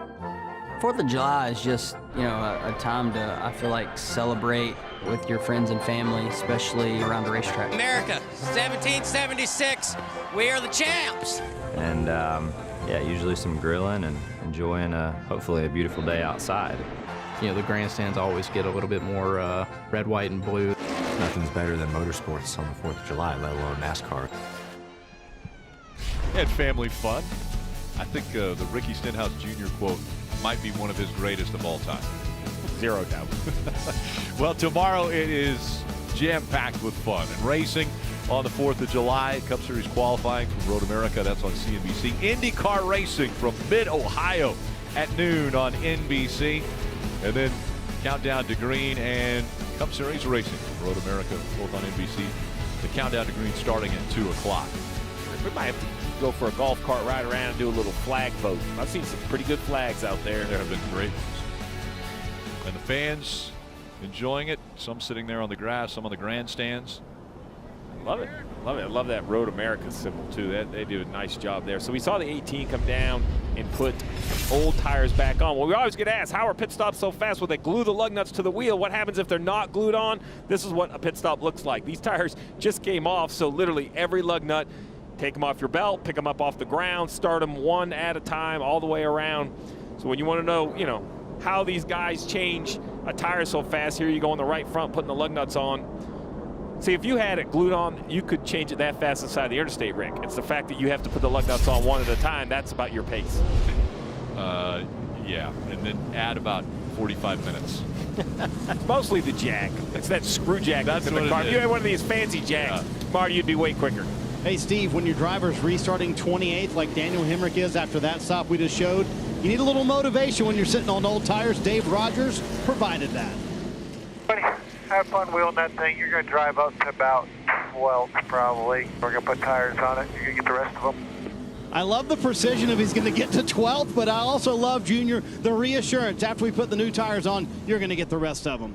Nothing better when you get cheerleading from either the pit box or the spotter. You got to pump that driver up, man. Give him that confidence. Anything's possible. So now it's Brandon Jones and Harrison Burton who make up the front row. That's what's going to make this restart crazy. Is Cindric, Gibbs, Gregson, Kyle Busch, middle of the pack, fresh tires. They know they have to make moves right away. Brandon Brown also a part of that.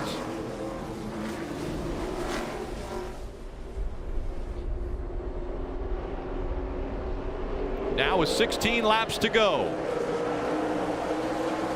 Brandon Jones, Harrison Burton side by side for the lead. All right, see Cindric looking to the inside.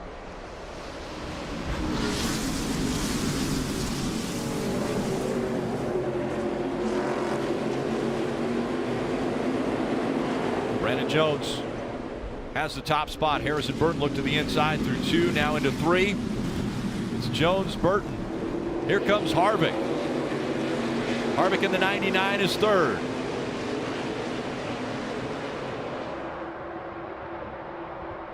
So Noah got a good restart. Right on the rear bumper is Austin Cindric. Oh, left front brake lock up from Brandon Jones. Look at the aggressive move by that 07 of Josh Bilicki. Double duty. He'll run in the Cup race as well. Not a surprise. We talked to him this week. So many laps at this racetrack. Well, and the way he is actually behind the wheel of a race car is pretty amazing. On a Wednesday before the race about 5 years ago, he saw on the entry list it said TBD beside one of the teams. He on Facebook messaged the owner of that team and said, hey, I got a lot of experience at this racetrack. How about putting me behind the wheel? Sure enough, they did. And Josh Bilicki's racing today. He'll actually race again tomorrow too. But an amazing story for Josh Bilicki. Yeah, he's had good speed here too. Typically looking for pace on most weekends, but he's got it now. Cindric up position on Harvick going into the kink, and Harvick wise enough said, it doesn't look like too wide corner. You go ahead. You can have that. Another driver doing really good at this particular point in the race is Cody Ware back there in 9th place in that 17. Right in behind this big battle. Right behind this battle right here is Cody. Hanging in there. Austin Cindric in 3rd place. You know, I think it's important for Austin Cindric. You never know how these races are going to go. You know, it's not a huge rush right now, right, to pass these guys. Just take it easy. Take care of your tires. Be smooth. You may not be on pit road again. You mentioned Cody Ware in that purple car. He ran the IndyCar race here. So while everybody else's breath is kind of taken away from the kink, that's probably the slowest he's gone. I can't imagine that straightaway back there in an IndyCar. There he is right there in that purple 17. Kyle Busch going back. Steve, I think all these runs, excuse me guys, with Cody Ware and different things have given him so much confidence everywhere. In fact, you remember at Pocono, he was outrunning the cars that he normally races against. So the purple 17, whether it's here or in the IndyCar series or even in the Asian Le Mans series where he ran an LMP2 car, very good for Cody Ware's development. Yeah, Dave, he's also going to run the Trans Am race here, so just a little bit more track time. Another left front lockup for this 19. So how, you can give him a hard time as you see the battle 3 wide for the lead. Cindric will move to the inside as he gets past Harrison Burton, and Cindric's back up front. And you wonder, okay, why are you locking that up over and over? Well, once you flat spot a tire, it's much easier for it to hang on that flat spot and lock up again. Cindric loved it. 2 for 1 in the same corner. And this is really where Austin Cindric can just kind of chill out a little bit, right? Older tires behind him. That 7 car of Allgaier on the same tires as he is. He just has to stay in front of him here for a little bit. At this point, just pacing off the 7, right? There you go. Sir, just managing. That's all he needs to do right now. Preserve your equipment. All about tires. We talk about strategies, pitting. We know cautions are going to come out. Well, guess what? We don't. You never know what's going to happen. This thing could go green the entire way.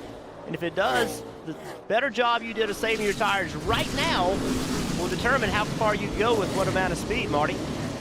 Hey guys, remember earlier in the day we were following Kevin Harvick and we thought something happened to the car. Well, the 99 car for Harvick popped out of gear. That was very early in the race. Since then, they have learned a lot as Austin Cindric is up front. Meanwhile, Harvick back further. I asked Rodney Childers a moment ago, I said, you kind of jumped off strategy there. He said, well, if we pitted with everybody else, we would have finished 10th.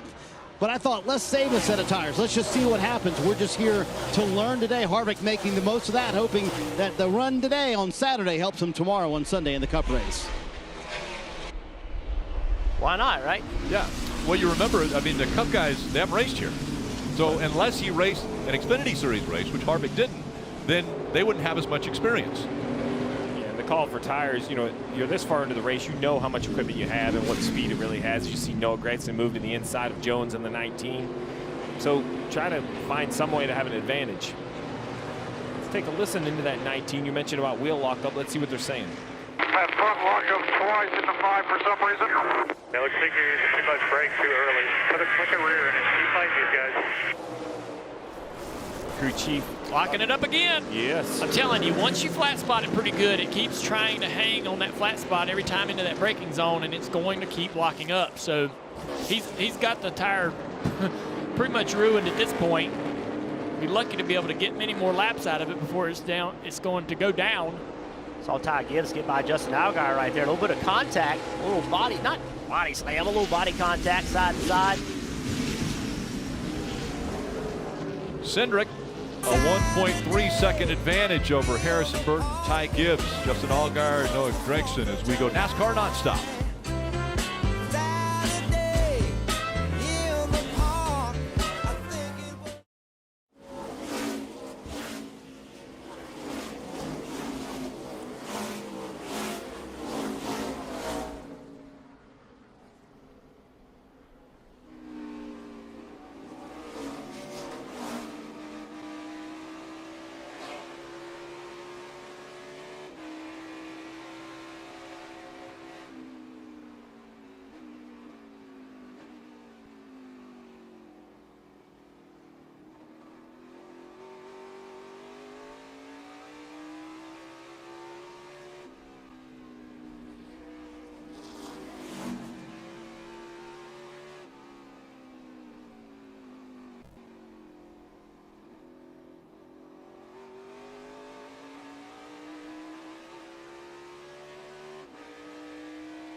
There's the 19 of Brandon Jones and the 10 of Burton also back there, Jeb Burton.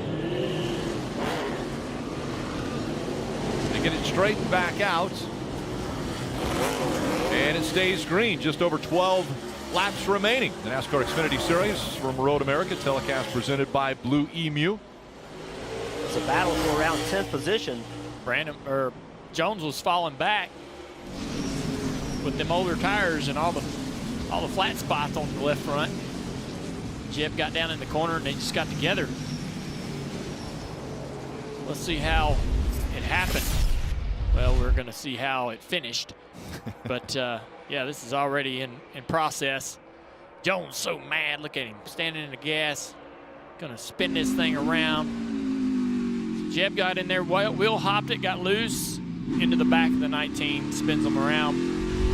Justin Haley's like, thank you and thank you. And what does that do to the 19 strategy, Steve? They had another set of tires left, having to put them on under green. Yeah, so they're going to put them on right here. So if you get the caution in the next 1 or 2 laps, they're going to look like geniuses, and they'll roll to the front. But if it does run, green to the finish, it's just going to hurt them. They didn't want to put them on until the yellow came out. That's really what all these guys, Harrison Burton right here in the 20, I don't believe he can make it on fuel. It would be a stretch. He's looking for a caution to come down pit road, put a set of tires on. Coming in this time, Steve. Nope, there you have it. So a perfect world for Harrison is he would turn right up the hill, go to pit road, and somebody would do something to bring the yellow out. Whenever I wished for the caution, I was always it.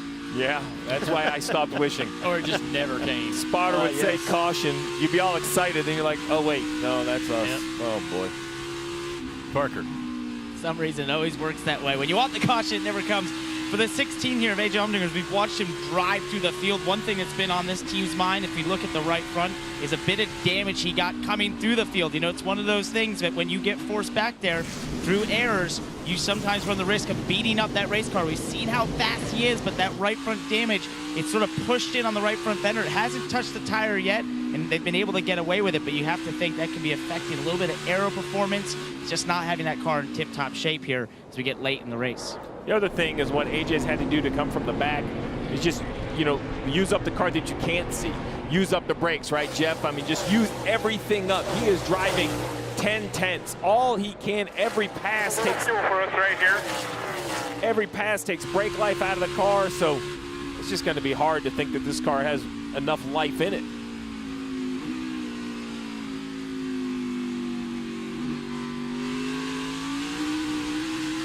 Top 7 right now came at lap 27, and now we're seeing the 20 of Harrison Burton.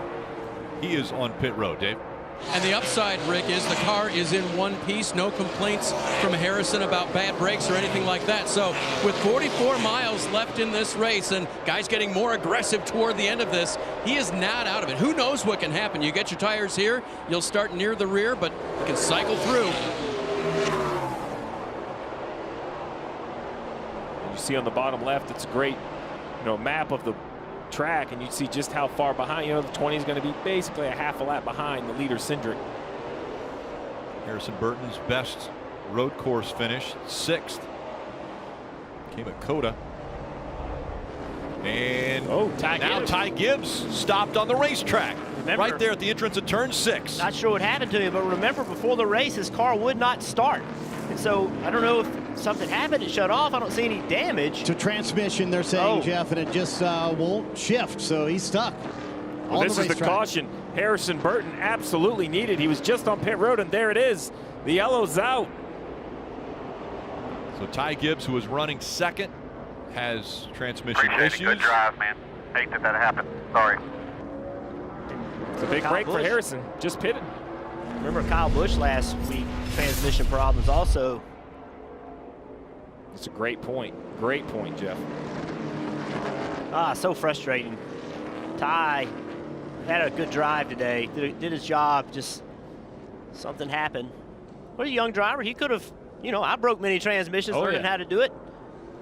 I think outside of AJ Allmendinger, he was the only guy that I could match up with Cindric to compete for this win today. And Cindric will come around and see that car and be resting a little easier about his opportunity to win today. So now, if you have tires, do you put them on now? Right, so Cindric, who has a set, do you pit from the lead? I mean, you have perhaps the fastest car. I think it's safe to say he has the fastest car. And an extra set of tires. So, you know, do you dare stay on the racetrack and let Harrison Burton on fresh tires run you down? Do you come in to put your last set of tires on and go all the way in the back and get caught up in somebody else's mess? And so we're going to think about that, Steve. And a lot of crew chiefs right now are thinking about the exact same thing. What do we do? We'll be right back for the restart.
July, nothing's better than motorsports. How about that, boys? That's it! Woo! Checker flag right here. Hell yeah! It just says freedom in America. The 4th of July is obviously a great weekend to celebrate our country. Road America in Wisconsin. I'm sure it'll be a good party and fun race. The drivers know we're going to celebrate Independence Day on NBC with an epic doubleheader of racing. Mid-Ohio has the IndyCar Series. Penske still looking for their first win. That begins at noon. Then NASCAR Cup Series right here at Road America for the first time in 65 years. The Cup Series will be here at this racetrack. And obviously the fans know about what great racing we're going to see at Road America tomorrow. But right now in this Xfinity Series race, guys like Austin Cindric, who have been so strong, another set of tires, do you come and take those right now? Well, that's the question. I mean, you have the best car, you have the track position, you have the lead, but your fear is other teams have a fresh set of tires. Is that the way you lose the race, by not coming to get them, or the opposite? You come, put your tires on, go back in traffic, and get caught up in somebody else's mess. It's going to be a stressful decision. Okay, let's bring in the drivers. Dale Jr., Jeff, you guys, now that we've seen 30 laps of this race, what do you think about the final 10? Well, I think that based off the conversation you guys were just having, the trouble with starting with new tires, you're going to be so far in the back. There's so many cars on the lead lap, and we know how aggressive it gets back there. We've seen it, and that wasn't even for the win yet. So now you're going for the win. It's going to get even more aggressive. Can you keep your car in one piece driving up through the field?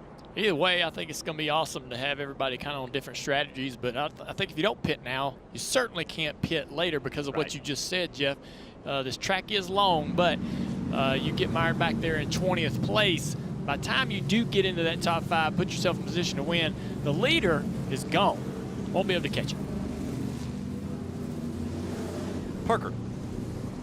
Well, guys, as we listen to a lot of these drivers maybe deciding to pit, some that have the tires obviously will want to do that. But for the 16 team, take a listen to the radio. It sounds like they're probably staying out. They're a little dejected because of that. Massive save here, man. We appreciate it. Keep that thing cool. We're out of tires, right? Yes, we are. Out of tires. See Austin Cindric pull the pit road. AJ stays out of tires. They're committed here, guys. And a lot of cars are pitting. I thought we'd see more stay on the racetrack. Those fresh tires are going to line up way farther up in the pack than I thought they would. Dave. Justin Allgaier running second behind Austin Cindric, was told follow that 22. The 22 of Cindric came in behind him. The 9 of Noah Gragson did not. They're both on Junior Motorsports team. The crew chief's taking different paths here, Marty. Dave, a lot of the teams who did not have a set of tires left deciding just to stay on the racetrack here, but those who did have a set of tires left, they are coming down pit road. You see Allgaier hit his stall. Kyle Busch has a set of tires left. Kevin Harvick also has a set of tires left, but Austin Cindric, Brian Wilson, his crew chief, left it up to him. Cindric's call was, quote, lightning. That's from their playbook right above his head on a piece of paper. He said lightning, which means coming to pit road for 4 fresh Goodyear tires. They're going to start up. Have some pretty nice track position at the start of this race. Cindric wins the race off pit road. This restart's going to be fun to watch. It's just, you know, it's important to understand in Xfinity racing and even in Cup racing, there's a limited number of tires. These teams were allowed 4 sets to run the entire race. You started on 1 set. You had 3 sets of tires in the pit. So it's just a question of when you took them. Code words, I smile. I had code words too. I think it was pit or stay out. They're real creative. Yeah. They're pretty easy to understand. I got a lot going on between these years. I couldn't have any more complications. You know, I think that when Cindric came to get tires, the best thing happened was for him as all of those cars came. I had no idea that many cars would come. So Cindric's not going to be as mired back in that field as far as I thought he would be. Let's hear what the 9 had to say about all that. Noah Gragson. Right. 80% of them came. Be all right. Yeah, you got the lead, buddy. It's amazing. Go out there, haul ass. Hell yeah. No, I like that. That's clear direction. Stay positive. Yeah. You got the lead. Started the race last, guys. Don't forget. Well, this is a team that did have a set of tires in their pits and chose not to come. So this wasn't a, hey, I didn't have tires call. This was a, hey, let's give me track position. Maybe I can get lucky. We say 9 to go, but look, we saw how long cautions can be. That 1 car went off in turn 1, the 6 car, it burned 2 or 3 laps. So, you know, you don't know how many green flag laps you're going to get because as you drivers pointed out, the patience are gone. The pushing and shoving is going to be here. Well, that's why these races, these road course races, and Daytona Talladega, you get these late race cautions. They seem to create more because I just said Austin Cindric is in a pretty good shape here, but he still has to get by 9 cars to win this race, and that starts in turn 1. As soon as he dropped the green flag, it starts in turn 1. He's going to have the aggression level turned all the way up as high as it'll go. And don't forget that 19 and the 20 in front of him, basically fresh tires as well. All right, with just 8 laps to go, let's see how we got to this point. When the green flag came out, it was Austin Cindric and Ty Gibbs that were up front. Noah Gragson had to start in the back, but what a charge he made early. And you see that 6 had issues early, spins in turn 14, goes into the sand. Kyle Busch as well in the 54 gets turned around off the nose of the 7. He was able to recover them. Yeah, he tried to get to the side of the 8 car there and just gets turned across the nose of Justin. Stage 1 winner, AJ Allmendinger. And he had some problems on pit road right here. Putting the right front tire back on. He knocked one of the lug nuts off. Have to take the time to put that lug nut back on there. We'll call it a pep talk. It might have been frustration. Yeah. Big crash for Sam Mayer into turn 12. Ends his day early. AJ wins stage 2. And guess what? Over the wall too early, so we're going to serve another penalty. Belly at the end of this front straightaway into turn 1, no brakes. Finally got a little bit of rear brake, got around backwards, climbed the wall. Fortunately got out of the car. Jeff Burton and Brandon Jones spin. Harrison Burton comes to pit road onto green to put his last set of tires on, and just as he does it, another Gibbs Toyota, the 81 of Ty Gibbs, who was fast all of the race, has transmission trouble. So now we basically have some older tires at the front of the field, about 5 to 6 lap fresher tires on Harrison Burton, the 20 car, Brandon Jones, the 19, Cindric, who has showed the most speed of probably anyone in the field, would line up 10th on brand new Goodyear tires.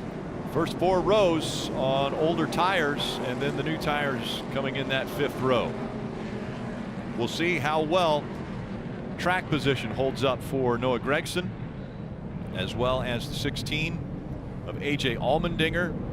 Haley, Mike Snyder are up there. Preston Pardus, the Miata driver, such success here at this racetrack. He's restarting 5th. Kaz Grala in the 6th position. 8 laps remain from Road America. Oh, there's big problems back there. Big checkup. Kyle got in the back of one of the cars when it's able to check up a bit, though. See if it did any damage as he's 3 wide on the inside for position. They or someone. Oh, they crashed. Mike Snyder on the inside there. More cars sliding through the grass. Cody Ware in the 17 is around. Contact. 26 also around for Chris Wright. This is what we were talking about. The yellow's out, and it's going to burn laps for Noah Gragson, the leader of this race. So this is a lap they don't have to defend now. They can just, shorten that amount of time. Oh, big damage for Allgaier. Big damage on Cindric. The back of Cindric also has damage. Kyle Busch has damage. Kyle Busch, yes, the left front of Kyle Busch's car damaged. A lot of damage to the 22, the 7. So we saw that big checkup on the restart on that inside line. See what happens here. We see, Myatt comes back on 3 wide, and they check up in front of him. Looked like Harrison checked up. The 22 had nowhere to go. The 7 got in the back of the 22. We talked about it. If you're going to win this race, it all started in turn 1, right? That you had to have that aggression level turned up and just everybody push it as hard as they can. The damage on the 20 as well. The left front's knocked up. So which drivers got through unscathed at the front of the field? Definitely an advantage here. Noah Gragson was up there. Justin Haley, Allmendinger, Kaz Grala.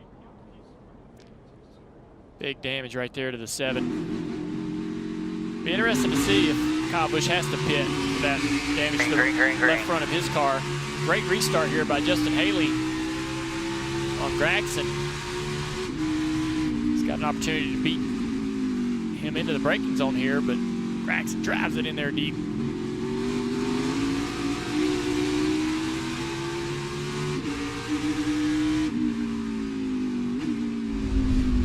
Wrecking behind him there.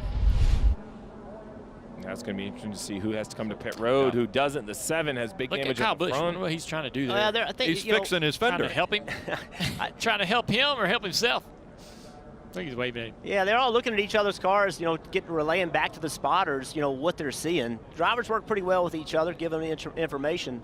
That's exactly right, Jeff. And Kyle Busch has been asked by Austin Cindric to look at that right rear. Kyle said a moment ago it won't make it the rest of the race. So the 22, who had the dominant car today, looked like he was in shape for a win, is going to have to come to pit road here and put on some scuff tires. This was the risk, right, of going into the back in traffic. Now, I want to say Kyle was up there hitting the 22, and I want to think that he was actually trying to possibly clear that tire for him. To fix it looked like.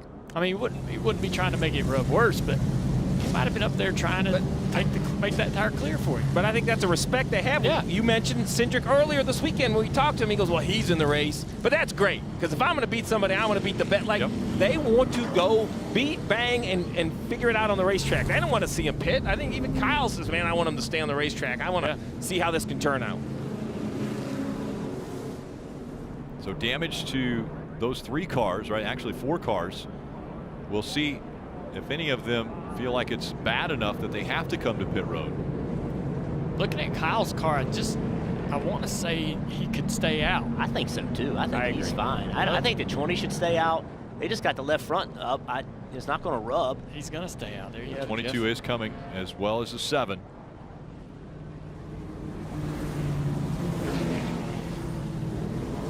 All right, Dave, Allgaier on his way to you. Yeah, that left front, the biggest part of the problem, Rick. And Justin told the team, he said, I think it's drivable, but they said, nah, you got to come down pit road. We've got to get some, what they call it, bare bond, big pieces of tape on that left front. And they were reminded, the crew that is, don't cover up the brake ducts. Very important for Justin to get to the end of the race, Marty. Yeah, Dave, I think Kyle Busch was trying to help out Austin Cindric, but man, you can see how sunk in that right rear is on the 22 Menards Ford for Cindric as Justin Allgaier pulls to his pit stall. They're going to have to clearance the right rear fender on the 22, the left front damage on the 7, and they're going to go to work on that immediately for Austin Cindric. And yeah, that definitely would have not made the rest of the race. It would have eventually cut that right rear tire, and now they make the evaluation. Do we definitely need to put on? Yes, they're going to put on some tires. So they're going to put on new right rear here, which is a scuffed right rear tire, and make sure that fender is clear. Cutting away parts of the body from the 7 up above. Hey, Rick. Yes. One thing to keep note here when you're working with bare bond is you watch the replay here. I'll give you the comment in a second. You see the 2 gets wide. He tries to come on the racetrack and just squeezes Harrison Burton, and then it's a chain reaction from there.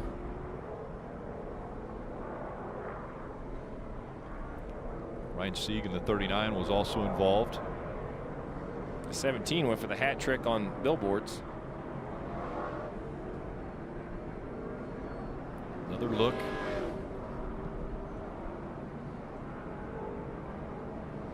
There's where Cindric ran into the back by Allgaier, and they checked up there.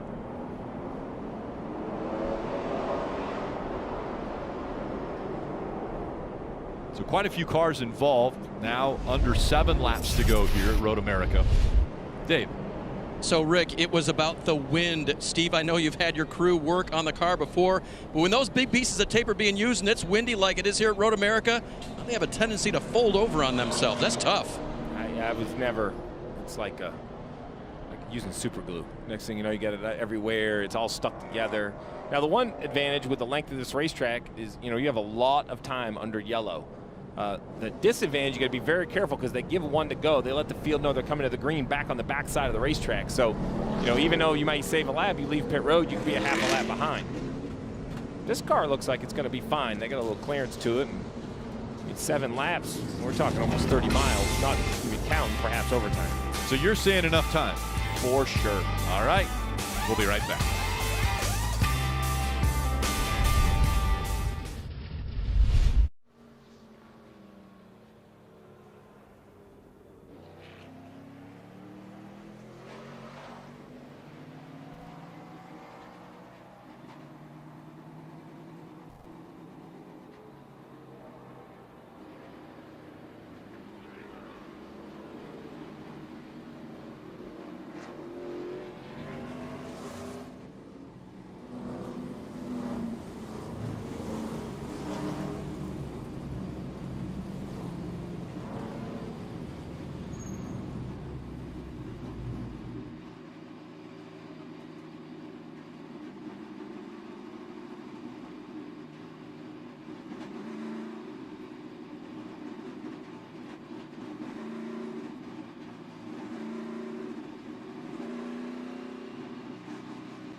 Coming up on 6 laps to go from Road America for the NASCAR Xfinity Series, it will be Noah Gragson and Justin Haley, but Noah Gregson's going to have his hands full, I guess you could say it.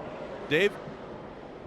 I would say so, Rick. And yesterday when I talked to Noah right after they had the engine failure in practice, he sold me on the fact that they'd be okay today. That he knew that he just had to start in the back of the field, but he believed in the strategies and he believed in himself. He was told to take care of the car all day long, which he did. Crew Chief Dave Ellens got him on the right strategy for the end. All he's got to do is hold him off, Parker. Dave, this has breathed new life into the 16 team's race here. AJ Allmendinger having all those issues on pit road. Chris Rice came on the radio and said, I know we've let you down, but a bunch of the cars that could have beat us just got involved in that instant. You're starting there in the second row. Let's go get it, buddy. So this 16 has another chance at it, Marty. Parker, let's review what has been a very rough Saturday for Kyle Busch. In his Cup car, he wrecked the primary car going through the kink in practice, and they have to go to a backup for tomorrow. Then today, he's been off course twice, but now he sits here with the freshest tires, furthest forward, restarting 7th. Steve, could he pull it off and get the win here at Road America? Well, it would be impressive. We're hearing some radio chatter on the 9. I have no power steering. It's like going in and out. Yeah, so it's either so hot right now that it's kind of boiling and it's not catching. So it sounds like it's got a little bit of a steering issue, but Dave Ellens, the crew chief, thinks perhaps under speed it'll cool off. Just something to keep in mind when we watch the 9 here. Back through the restart zone, and a great restart right behind the 9 of Noah Gragson. We'll see if A.J. Allmendinger can take advantage of this situation. And that yellow number 54 of Kyle Busch makes a big move. He should exit this corner in 4th. And 3 wide again off that corner. They did not work the last time. Got through there this time. Look at Kyle Busch drive deep in the corner on the outside of Haley. That puts him on the inside, the preferred line for this next corner. He might not even need it. He takes 3rd place away. He's got A.J. Allmendinger in front of him. But out in front of this field, potentially with issues with power steering, is Noah Gragson. Still a little bit of smoke off the left front of that 54. I don't think it's bothering him too much. Oh, a little contact with AJ right there, both of them into this turn. 3 wide behind him for the 4th position. Wow, they both got, even with that contact, they both got a great run on Noah. AJ right on the back of that 9 car, heading to turn 7. And more contact. AJ has the 54 of Kyle Busch all over the back of it. All right, AJ's going to try this braking zone right here. Going to dive down inside the 9 car. Everybody pushing hard. AJ's going to just take it away. They make contact. Here comes the 54 of Kyle Busch. Kyle on the outside is going to have to give that up. That's not the fastest way around this carousel. But look at the 54, the pace he has in the middle of the carousel. Either a better handling car or the fresher tires. I'm with you either way. I think he's a little bit better right now. AJ gets a little bit of space between him. Through the kink. And headed towards Canada corner. Well, remember, A.J. Allmendinger won both stages. We know he has a good race car. Had to go all the way to the back for that pit penalty. 54. Little fresher tires all over the back of it. That's right. Kyle Busch pitted at lap 36. AJ right here pitted at lap 27. Right now, that is the advantage. AJ's trying to run both lanes, be as defensive as possible. As they get a lap or 2 beyond this point, that advantage of tires kind of goes away.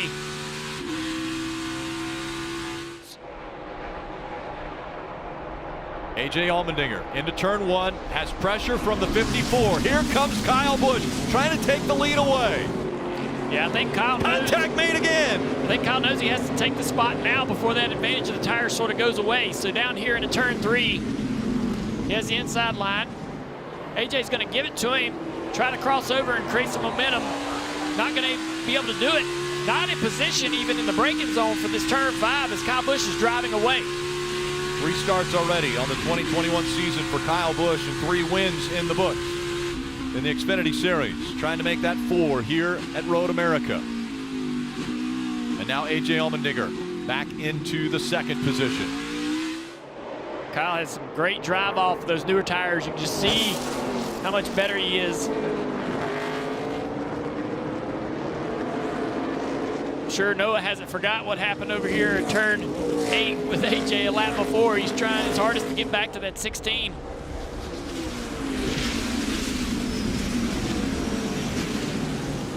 Behind them guys, a guy having maybe the road course run of his career. Michael Annette's in there in 5th position. Don't think of him being a road course racer, but doing a nice job today. Did a really good job on that restart. Got by several cars. Michael Annette, clean so far today. Good work. Michael pitted lap 36 as well. The car in front of him right here, Justin Haley. pitted a little bit earlier in that, so he's got an advantage on tires right behind him. Harrison Burton trying to make a move on the net down here in the braking zone of turn 12. The net very defensive. Oh man, he just about got into Haley there, pushing really hard. He drives to the outside now, sets him up to be on the inside of this next corner. Won't need it. Clears Haley. Haley backs out. Here's Kevin Harvick in that orange car. He's joined us. Oh, Big Rick. Ryan Sieg spun around here. Oh, more cars. Oh, we get one in the wall right here. That's going to bring out a yellow. Yeah, he's stuck. Moffitt in 02. Quite the crash here. And he's doing a nice job. So far, and there's some potential debris, but it's not on the racetrack. Right now, still green. There is a little bit of debris there on the track. Not in the racing groove. They stay green. Kyle Busch driving away. Let's take a look at what happened. Canada corner. Balicki gets around in that 0-7. My goodness. Wow.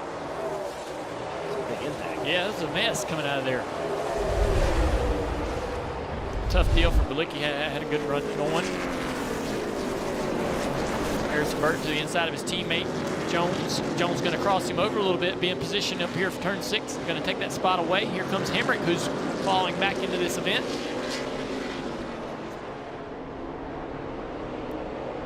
Oh, Hemrick can't get the job done. Going to be on the outside of this corner.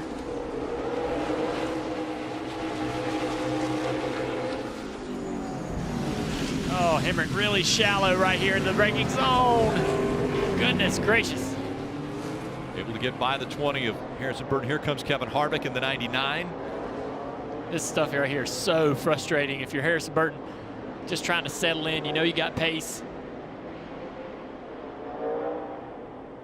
Top of the screen, the 98 of Riley Herbst. Continues a top 10 run. Through the kink. Yeah, right behind Herbst, Brandon Brown and Lally, a couple guys that are doing really well today. Brown's come through this pack. Look at the net. Up to third. Michael Annett on a run. He's got his career best road course finish at this racetrack from back in 2017. That's second. Now he's going to have to set his sights on A.J. Allmendinger and see if he can get by him for that position.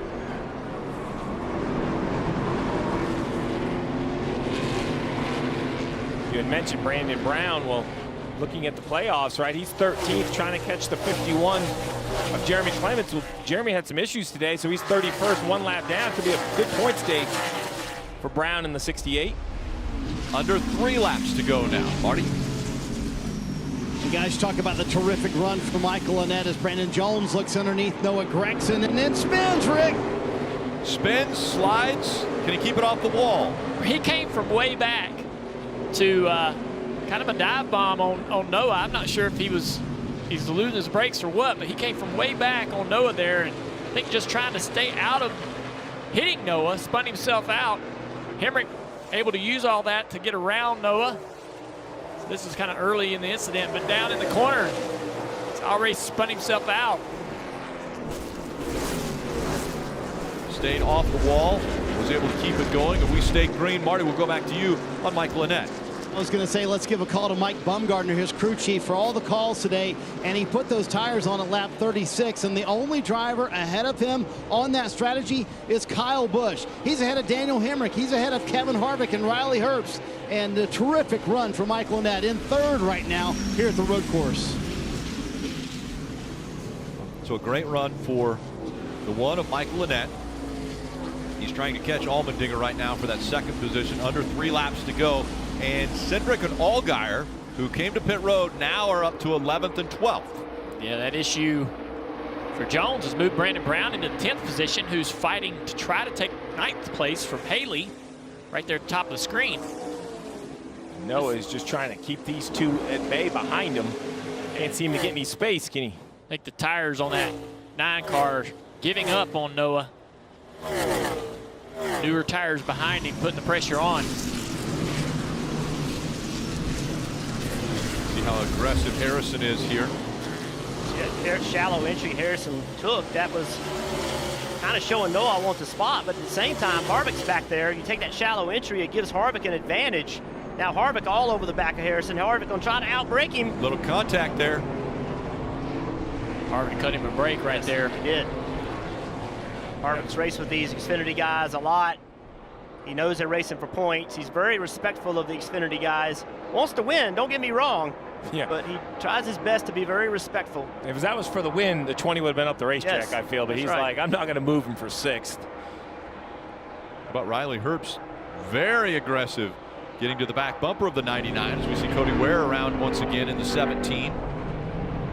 Back out on track. And now Harrison to the inside of Gregson.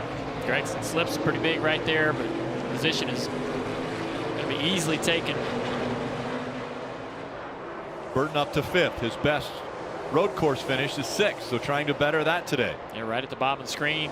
Before that, you saw Henry closing in on Annette, who is closed in on Allmendinger. We're going to have a great battle for 2nd, 3rd, 4th positions. Bruin right there at the top of the screen, right there. Here goes Allmendinger tiptoeing into turn 6. It's a little wide there.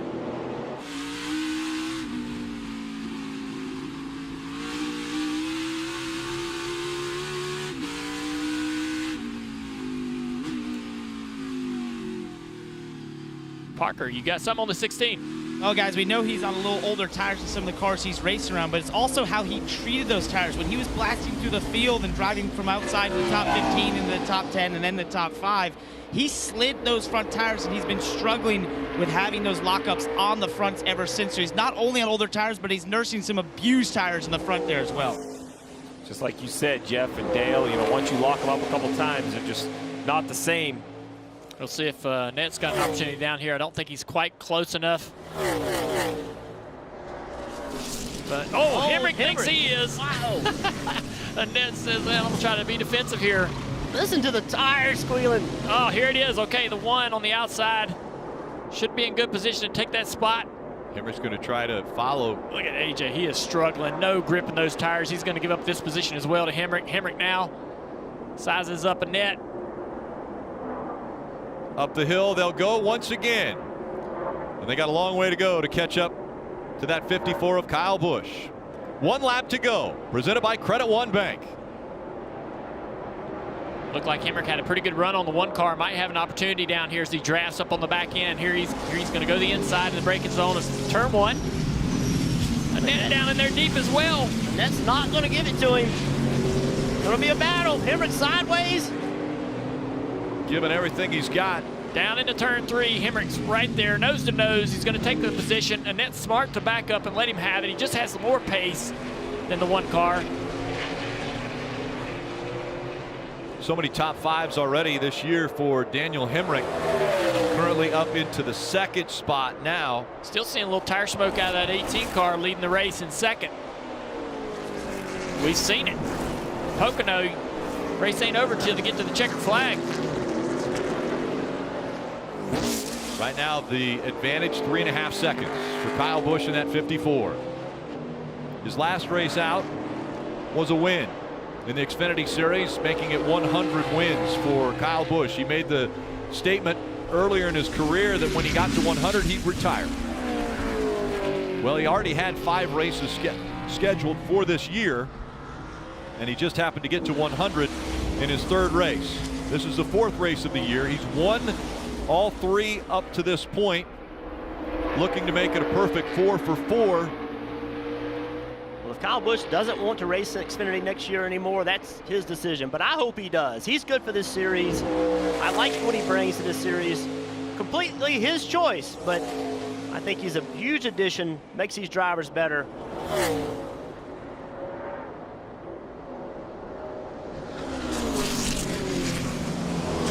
Without a doubt, the talent is there for Kyle Busch in the Xfinity Series.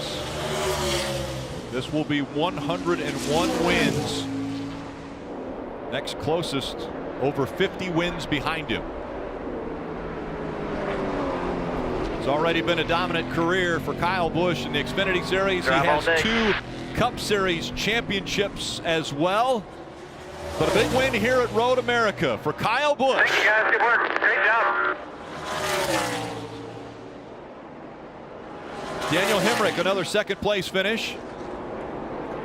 Michael Annett, third. Allmendinger holds on for fourth. Harrison Burton with a road course career best of fifth. There's a Kyle Busch fan. Austin Cindric able to rebound all the way to 8th place. That's a great drive from the back up to 8th.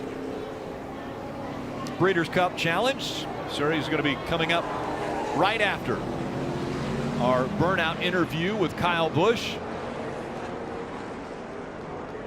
Here at Road America, they won't do that burnout at the start-finish line. They're going to go a little closer to where we just saw Jack Collinsworth. He told us about the fact that the celebration will take place there in front of the fans.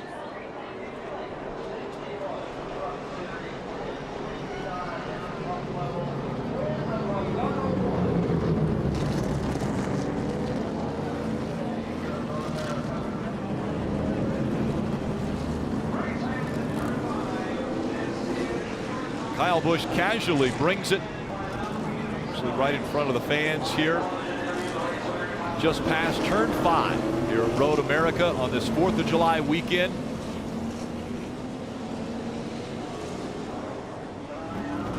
The trademark checkered flag and bowing to the fans.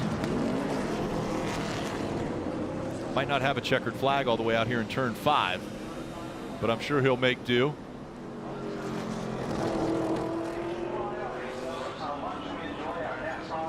Pulls the helmet and the Hans device off. Two happy fans. Yep. There's a lot of rowdy fans around there, Marty. There are plenty of fans down here in turn 5 to celebrate with Kyle Busch. What a crazy Saturday, but he winds up in victory lane for the Xfinity Series. Waving to the fans. I don't know where to start with this Saturday for you, Kyle, but it finishes in the best possible way after 2 off-track excursions. How did you get it done in that last run? Obviously tires, you know, that was the saving grace for us. We had tires left over, the 16 didn't, and when we came and put them tires on, I wasn't sure we were going to be able to get through that many cars, but man, I don't know what happened on them last couple restarts, just the melee on the start going down the straightaway. I couldn't really see what was happening, but then there was a wreck between 2 and 3, and it was just fortunate to be on the right side in order to get by that stuff and get through that stuff without too much damage to our race cars. So can't say enough about M&M's ice cream. Obviously, you got to go get you some cookie sandwiches. Celebrate 4th of July this weekend. It'll cool you right off. And thanks to M&M's, of course. A lot of people to thank. So Mark McFarland, the ARCA team, they came and helped me this weekend. So winning with those guys. And then Chris Gale, all the Xfinity Series shop, all those guys and girls that helped prepare all these cars. This is a 5th entry, so that's a lot. And then also, this might sound weird, but Joe Nemechek and John Hunter, you know, they'll know why. But obviously, it was really unique to have the opportunity to run this race today, get ready for tomorrow. I hate that I tore up my Cup car, but I think we'll still be fast. So hopefully tomorrow will look a lot like this day. Win number 101. Atlanta next week might be a career for Kyle Busch in the Xfinity Series. He wins here at Road America, Rick. Get more post-race coverage on NBC Sports app and NBCSports.com. Coming up next on NBCSN, the Breeders' Cup Challenge Series from Belmont Park, and right here as well. He'll make his way back to his crew back on pit road. 101 wins for Kyle Busch in the Xfinity Series. He wins here on Saturday, a 4th of July weekend at Road America.